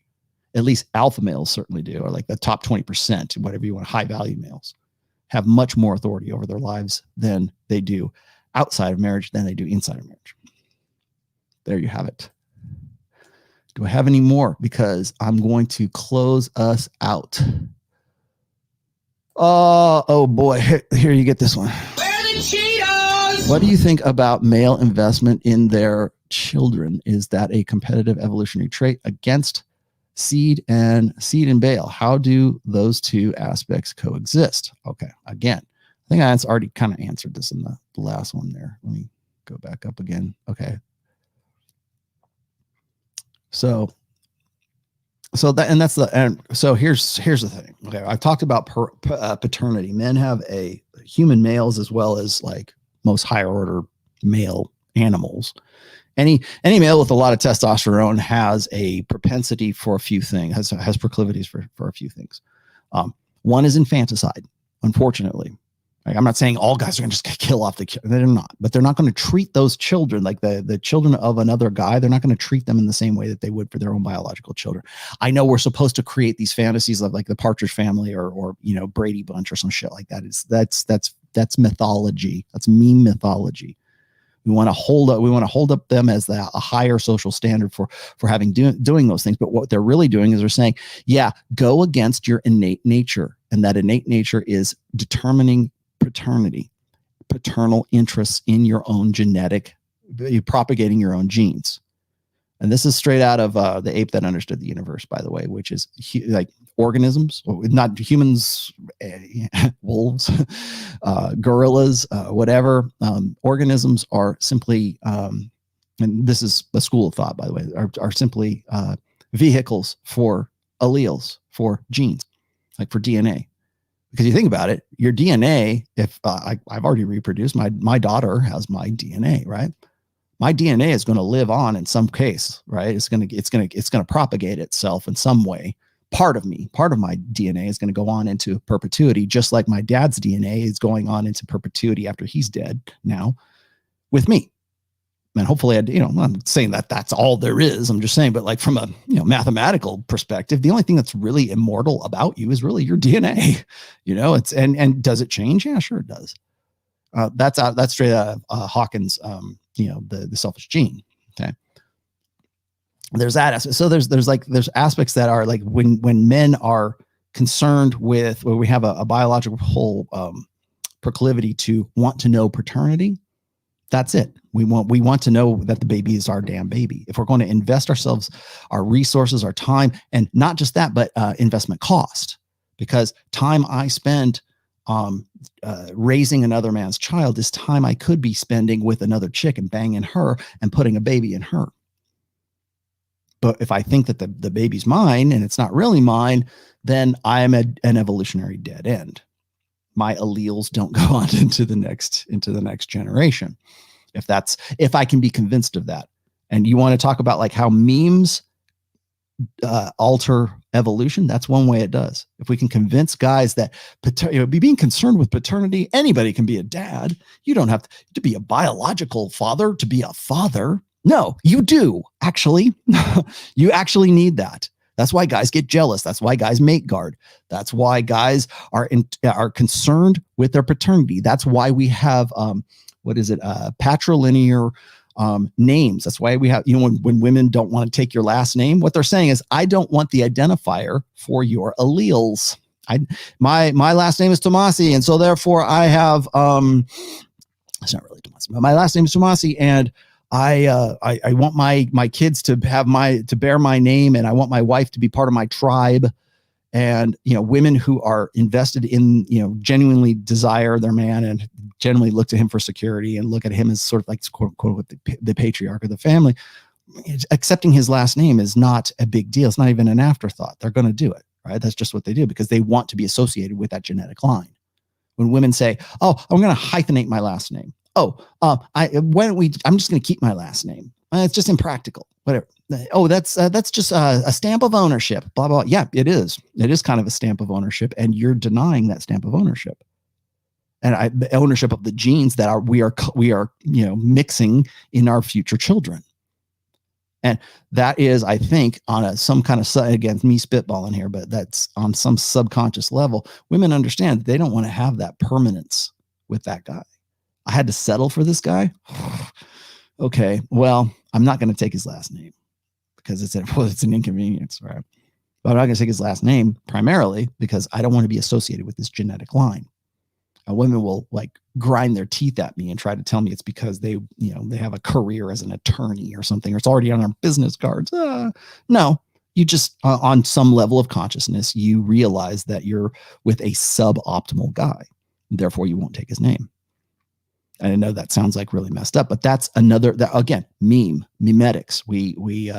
We tend to, and depend on the culture, of course, but we tend to associate children with the last name of the father. Why? Because that's his genes, right? It's a patrilinear, and in some, like I said, in some cultures, like even in Jewish culture, it's a matrilinear. It's because the women are the only ones who know that the child is really of that line. But depending on what it is, it just sort of depends on what works best for that particular culture and in that particular region too. But again, men are always concerned with their own paternity. And when we have social institutions or you want to talk about social construction, social constructs, social conventions that encourage men to believe that they are flawed or they have insecure masculinity because they're so preoccupied with their own paternity, that is a meme that is intended to get beta males to invest in the progeny, the offspring of alpha males. That's why that's such a big deal right now. That's why we make men who are, the father who stepped up. That's why you're noble. That's why you're a superhero. We need more men that believe that. That's the meme. If we get more beta men that believe that it's good to be a step parent, it's good to be the guy who steps in and takes over because you're doing the job that the other guy wouldn't do. He must be a son of a bitch, right? Oh, I feel good about myself. I'm going to get a pat on the back and I'm going to get laid more because I'm going to identify with women's mating strategy, which is exactly what that is. You'll be a genetic evolutionary dead end, assuming you don't, breed with her too, but you're still using your time, your resources, your efforts that could be spent on reproducing with another woman. You're using all of that on another man's child. That's a simple mathematics of it. And that's what your hindbrain, your lizard brain understands. That's why you have a revulsion to single moms. And women know this.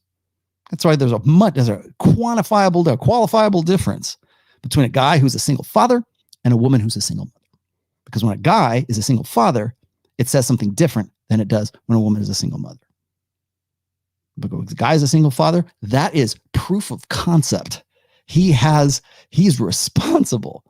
That's why women love guys who love dogs or pets. Like you have a dog already. You want to know, like John from Modern Life Dating will be the first one to back me up on this. You got a dog. You're taking care of that dog. That dog is like, to a woman, that dog is like the test subject for having babies. He'd make a great father. Why? Well, he loves animals. Look at him. He takes care of that little teeny tiny little puffball of a dog in the foam cannon party in the bathtub, right? Now he can take care of a dog. He can certainly take care of a kid. Look, he cares. That's like the best prop in the world. Every PUA knew that. You know why Fresh makes, I'm not going to put him on the spot. You know why Fresh gets laid in the dog park? Because he takes Hero there and the girls love Hero and it's the best opener in the fucking world, man. You care about animals. You must be a caring individual. That means you're a good father material. At least that's the perception anyways. Whether it's a reality doesn't make any difference. But yeah, it is. And I was going to say this, David, also, because let me just finish the last part of your question here is that a competitive evolutionary trait against seed and bale? Yeah, it is, but it used to be anyways. So in our evolutionary past, you want to know why like men our sexuality is always on is because it had to be. Because men are in our evolutionary past, men died a whole lot quicker than women do. Women tend, and even still to today, still statistically outlive men by about 10 years. But, warfare, disease, there's stresses of testosterone too, because if you have high testosterone, you tend to have lower immunities as a result. That's like the peacock's tail, right? It's a costly sign is to have a jaw like this and to be built and everything else. Yeah, you can kick ass and everything, but you're also the testosterone that made you that way also is a liability to you when it comes to immunity and other like physical, like you look healthy, right? But later on in life, it's going to predispose you to certain things that women aren't predisposed to.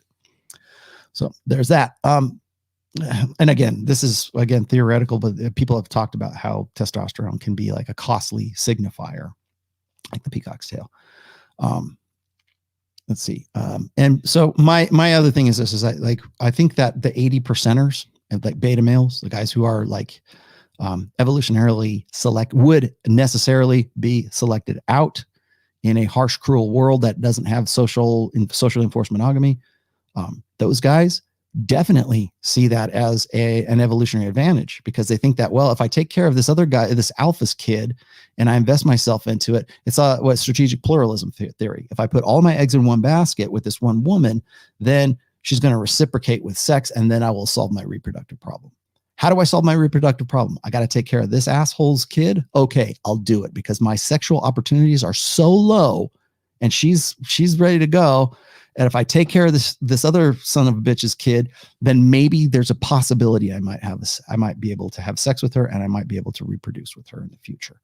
That's the concept. That's why it's, at least in some way, guys think, well, better, want a little sex is better than no sex. And maybe that's changing now too, thanks to pornography. I think that's it. Hopefully Emma wasn't too annoying for you. And I know I saw Emma in the chat a little while ago, and I want to say that I don't care what she looks like, to be quite honest with you. I play in a metal band. I'm the last person who would care what other people look like. But again, it's, if you're going to deflect with, oh, they just care about the way you look. Well, guess what? The wokesies do the same thing. And you're right. I want to stick. I said this in the beginning of the show. You know, this is not an attack on you. This is not an attack on anything. I'm attacking the argument. I'm attacking the person. That's good debate. Okay. Franco says, Franco, you get one of these. I want to cast magic missile. Okay. An evolutionary pathway towards monogamy, or at least maybe what's that called, man with multiple wives. Okay. Polygamy is what it's called. Polygamy, many women, is polygamy. Damn, David, thank you very much. I'm struggling to reconcile our sexual strategy with our desire to safeguard children. I know you are. You know what, Dave? Here's a better thing. Go read The Ape That Understood the Universe, because Steve Stewart Williams answers that question in there. Strategy being get multiple women and leave, but when also have a main, basically is what it is. Like, have a main chick. You know, polygamy used to be the standard. It used to be like even in the Old Testament, right? Abraham had many wives, or was it? King Solomon had 700 and plus. I don't know what the exact number is. Concubines, right? You could have 2 wives and maid servants. They weren't concubines in the Bible, right? But polygamy, whatever, used to be the norm. There was nothing wrong with marrying many wives. In fact, that you're expected to, because you can be fruitful and multiply, and you'll multiply the religion. You'll multiply the memes that go along with that. You'll multiply the best practices, or what we think of as wisdom, and really just best practices that are passed from generation to generation. Some of them die out because they become obsolete and useless. Some of them keep going because they've proven timeless and good. But in that book, and I'll just give you the brief version of it, in Ape That Understood the Universe, are we? Because I've heard this argument so many times, and I've made it myself. Are we naturally, innately polygamous, promiscuous, right? Are we innately promiscuous, or are we innately monogamous? Because you can make cases for the fact that, men are ejaculate and evacuate, and we are. And women can be sexually opportunistic, because a good strategy for women is to cuckold men. That's why you have mate guarding. That's why your father, fathers will mate guard, technically mate guard, will protect their daughters from outsiders, from men who want to mate with her because she doesn't know any better, or they'll try to rape her or whatever. That's why you get family tribal protection of the women. Like, brothers will defend the sister. Remember that kid who got in the took on that big rabid pit bull, and he got all chewed up on the face. He's like, I'm proud of my scars. I saved my sister. That right there, that's a form of mate guarding. It's not mate guarding in the sense that he's going to reproduce with his sister, obviously, but it is genetic line guarding. Let's just say that. Like, I had to protect my sister because there was a rabid animal, and I saved her from that. And it's the same kind of idea, like protection instinct. There's a protection instinct in men when it comes to children, and it comes to women, because it had to be an integral part of human nature. Because if not, women are the most vulnerable sex, and if men weren't there to protect them and invest in their own progeny, that would leave women very, very vulnerable. That's why I say women are the vulnerable sex. If they didn't have a community to help them, like strength in numbers, tribalism is a result of the fact that women are the vulnerable sex. It takes 9 months to gestate a child, and it takes another 7 years, 10 years to raise that child to self-sufficiency. Very simple mathematical facts. And so that's why, ladies, you are the vulnerable sex. That's why you feel the way you do. That's why you get scared at things. I got that question earlier on. Okay.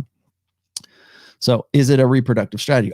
So the reproductive, the conflict you're feeling right here, the reason why you're having this question is because you can see that in some cases, promiscuity it's everywhere, right? I mean, look at OnlyFans. People are simping for these girls left and right.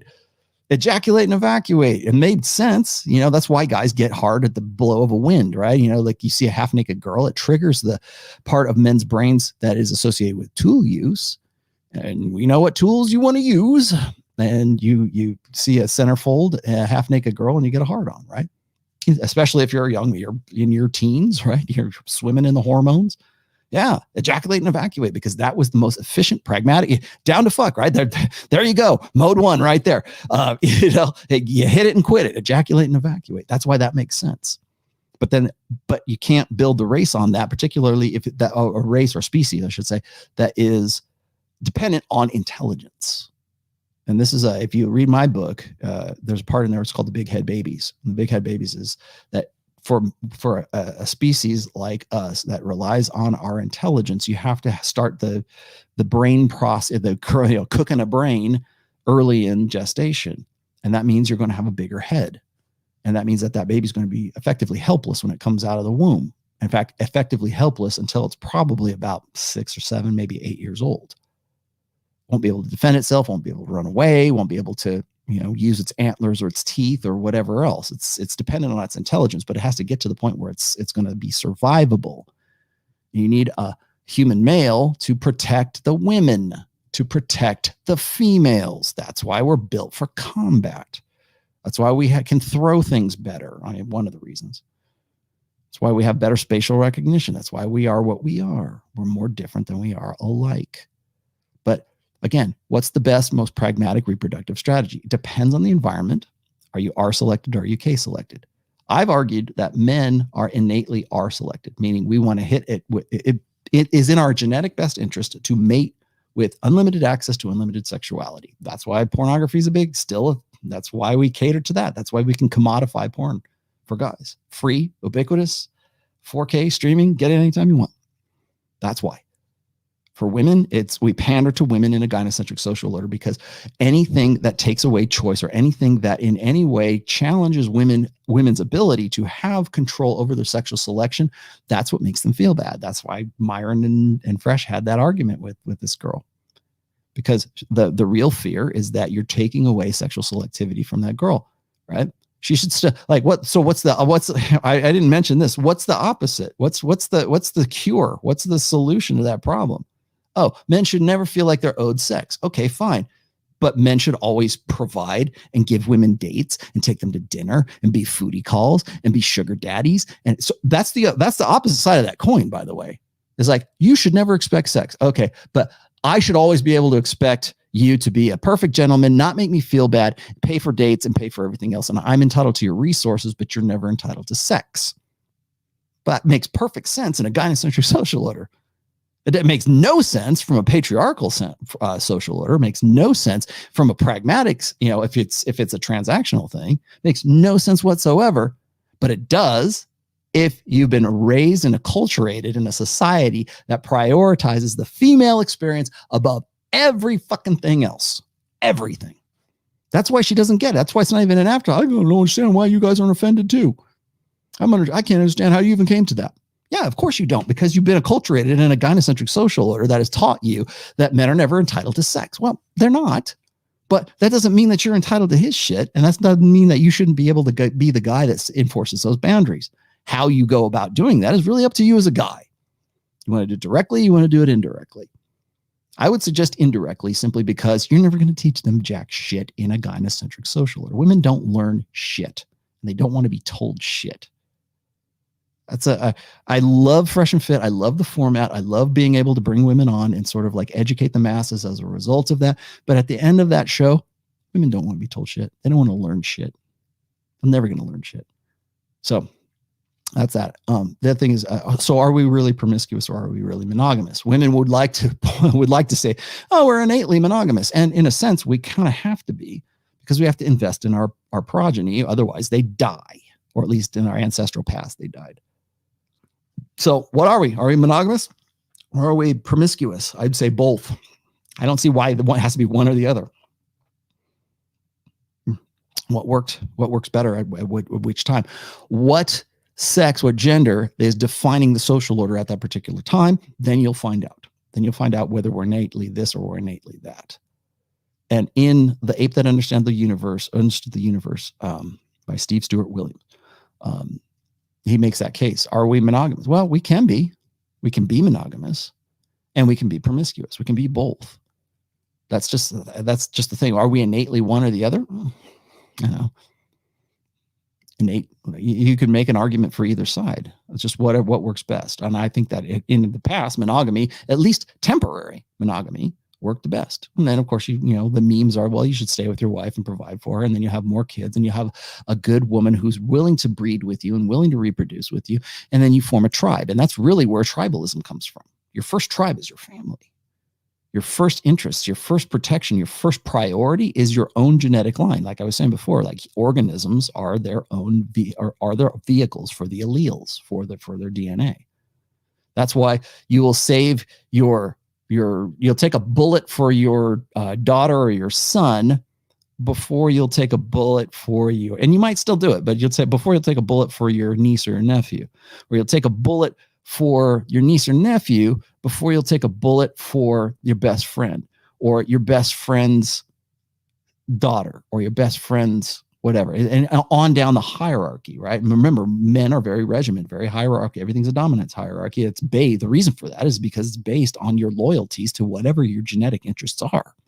That's how you get tribalism. That's why human beings are tribalistic. It's not a bug. It is a feature. Deal with it. Does a woman who see the father as a beta leave him and kids too? What about the mother that end the kids' lives? Is that because the father was an uber beta? I don't know. It's hard to say. It could be that a woman has a lessened interest in the genes of a guy that she sees as not being her optimal best. The way you can see this, Zoidberger, is you can see this in the fact that, like, when this is thought mommies in the club is what this thought mommies in the club. That's why that's funny. Why is it that, and Chris Rock has this, you know, why is it that a woman has two kids, she got a babysitter, and she's in the club on a Wednesday night at 2 a.m. Why won't you not be at home with your children? Because on some level of consciousness, and this is true of, like, even women who are in, like, they don't have to be married to beta men, like that, or you know, single mommies. They just want to have that. They want to find the bigger, better deal. They want to find the guy who is hypergamously optimal. And you probably would not have seen this woman prior to the sexual revolution. I thought mommies in the club, right? You would not see them in the sexual marketplace prior to the sexual revolution, because we didn't have, you know, hormonal birth control. We didn't have all of the social conventions that came as a result of that, and the sexual revolution and everything else that is fallout from that. You wouldn't have seen that in prior ages. You might have seen here and there, right? But it wasn't as accepted. It's accepted today because we live in a gynocentric social order that wants to maximize women's reproductive potential. And it's everything for like I said, it's all about the babies, but it's also about optimizing hypergamy. So if a woman can trade up, if she says, you know what, I'm going to divorce this beta screwball, and I don't care if I've had kids with him, I'm going to get with this millionaire. I've seen it happen in my own life, right? I've seen this happen with my own sister-in-law, right? Trade up. You know, it doesn't matter you know, if the beta is the beta and this guy's the alpha, and that's what even perceptually, he doesn't even have to be that. She has to just believe that he is. And she has genuine desire for that alpha. She's going to, people, oh, well, she's just going to bail on me. She might. In the past, because women were dependent for men on provisioning, protection, and parental investment, it was a much lower instance of that. But now it's probably different because we prioritize women's sexual selectivity above everything else. Paying tribute. Thanks for sharing your knowledge. You are welcome, my friend. Tell that bitch to be cool. There you go. And what else do I have here? Why The Last Man is kind of a kill all men scenario. Rollo, what's your take on this this new show? Jose, rewind this episode and you'll get it. I already talked about that earlier. You probably came in a little bit late. I've already talked about that today. In fact, that was like right in the beginning of it. Good Mother says, Rollo, is there a place to send you a link to a conversation I had with a female Texas A&M professor that I have set on unlisted for reasons? You can just email it to me. My contact information is in the description. It's rtrationalmail@gmail.com. But it's my contact info is in everything. I also have a link tree on my my Instagram in case you're wondering. And then that is it, I think. Am I done? Yes, David, I got to you, and I got to everybody. Okay, don't send me anymore, please. God damn it. I told you don't send me anymore. Hey, Rollo, what do you think about the consanguinity, cousin marriage? It was common in the past, like ancient Greece, where women would marry their uncles. Yeah. So that's interesting because what the reason for consanguinity was to keep the genetic line the same until they figured out that inbreeding was a bad thing. Well, like represent or what is it? Manifesting certain genetic deficits would not have come out if it had been two different individuals come out within the same family line. And that's how you get memetics. Like, why is it a bad thing to have incest? Well, from a genetic perspective, you want to avoid inbreeding. You want to avoid like the stuff that is the bad genetic side of all of that. Have a toe growing out of your head, right? You don't want that. That's so when we think about incest, we think about it in disgust. We're revolted by it. There's a biological reason and there's a memetic reason for that disgust. The first one is it's revulsion because on some level of consciousness, our ancestors were more reproductively successful if they didn't inbreed. So that's number one. Number two, and so developing a revulsion response to that in the same way as like being revolted by like a dead body or stay away from pathogens. Same thing.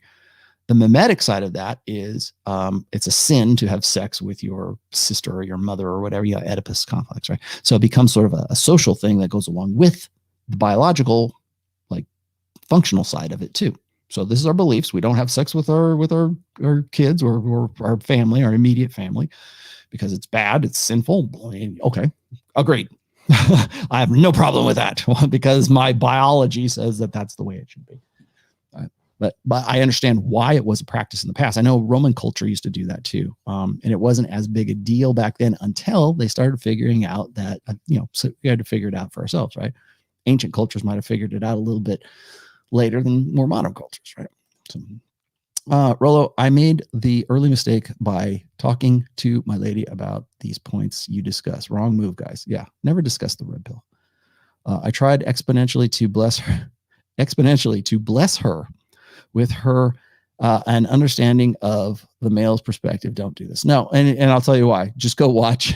Go watch It's Not About the Nail, and you'll understand exactly why the big mistake that you made. You're not speaking the same language. You have to speak the same language.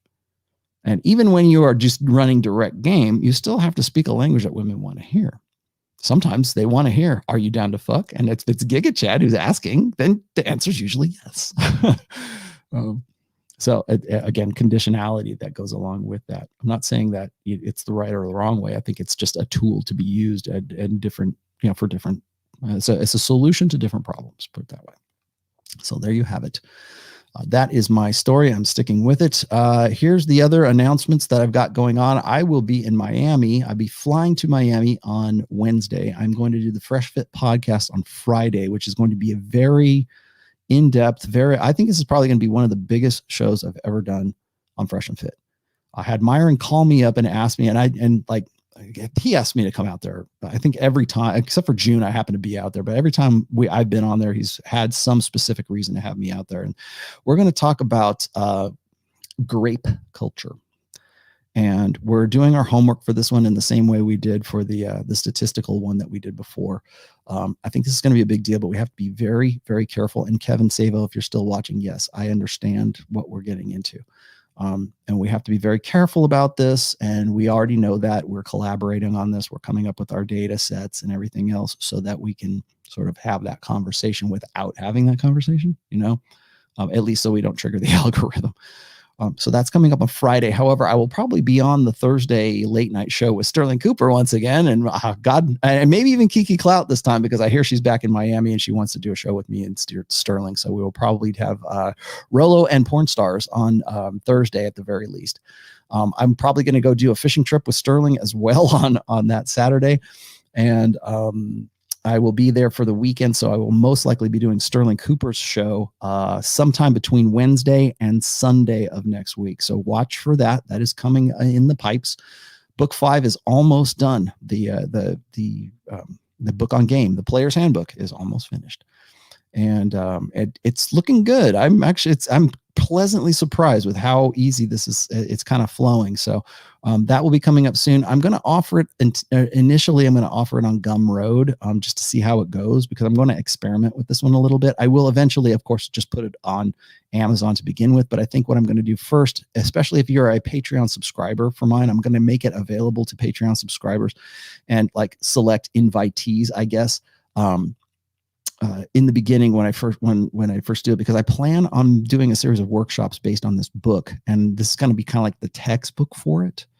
So like guys ask me all the time, what's the best book to learn game? Well, I don't really have I wrote the book because I didn't think there was a book to really describe the mechanics in the way that I described it. You've been here for the last 3.5 hours. You realize I go into great detail with my perspectives on things.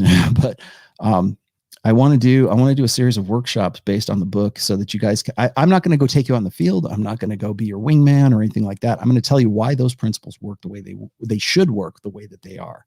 If you want to go out in the field, go out with Sterling Cooper or Justin or Fresh and Fit or whatever. However, go out with John. You guys can go out and do your wingman thing and go put it into practice in the clubs. I'm going to be like sort of the guy back at the base telling you, I'll be your strategic guy. So that's really what the book is meant to do. I'm going to have one pre-recorded thing, I think probably by Tuesday, because I need to get something done before I jump on a plane and go to Miami. I will not have a live stream on Sunday simply because I'll be in Miami, but I might do a live stream with Sterling on Sunday morning at my regular time. So if I do one, look on Sterling Cooper's channel, and then you'll see, like this time today, you'll see me talking with Sterling, and we'll be screwing around and having fun. It'll be a much more casual show, I'm sure. I owe him an interview because when I was out there in June, I didn't get to really see him. So I'm going to hang out with Sterling as well. But again, Friday is going to be a very intense show. So you're going to definitely want to watch Fresh Fit on Friday for the regular time, not the after hours, the regular show. And then furthermore, episode 2 of Save-A-Ho is now, I announced this in the beginning, is now available. Go check it out on YouTube. If you like the first episode, you have to watch. Do yourself a favor, watch the first episode and then watch the second one. I am in the cliffhanger ending of episode 2, so you'll get to see my acting debut with Kevin Savo. And I had a lot of fun doing it. Please check that out. Pass it on. Copy and paste that URL into whatever your socials are and tell other people to go check that out. If you want to support Red Pill content, creative content, this is how you do it. I'm not asking you for money. It'd be nice if you want to donate, please do. But the best thing you can do, if you don't want to say, I don't have the money, Rollo. Okay, fine. Copy and paste the URL and put it into your Instagram. Copy and paste it and put it into your Twitter. Copy and paste it and do whatever. Put it into your, word of mouth is how 50 Shades of Grey got to be a big thing. So if you can help me out and you can help Kevin out in this way, it would be much appreciated. Also, Thought Mommy's in the Club. You can also pick that up. That's on his channels as well. I debuted that on Rule Zero last week. I'll put it up again. I think it's like one of the funnest things to do, or one of the funnest projects I've ever worked on.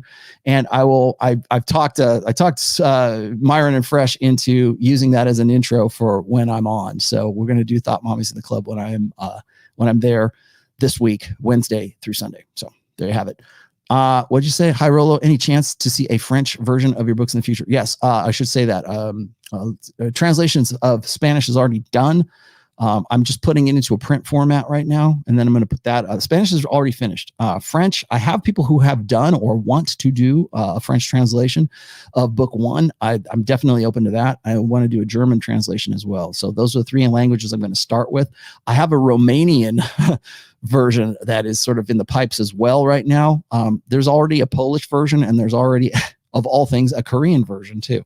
So, but yeah, translations are definitely in the works. Also, book 5 is going to, like I said, it's going to be on Gumroad, but book 4 is coming up on Audible. It will be available the first week of September. I already have a time frame for it.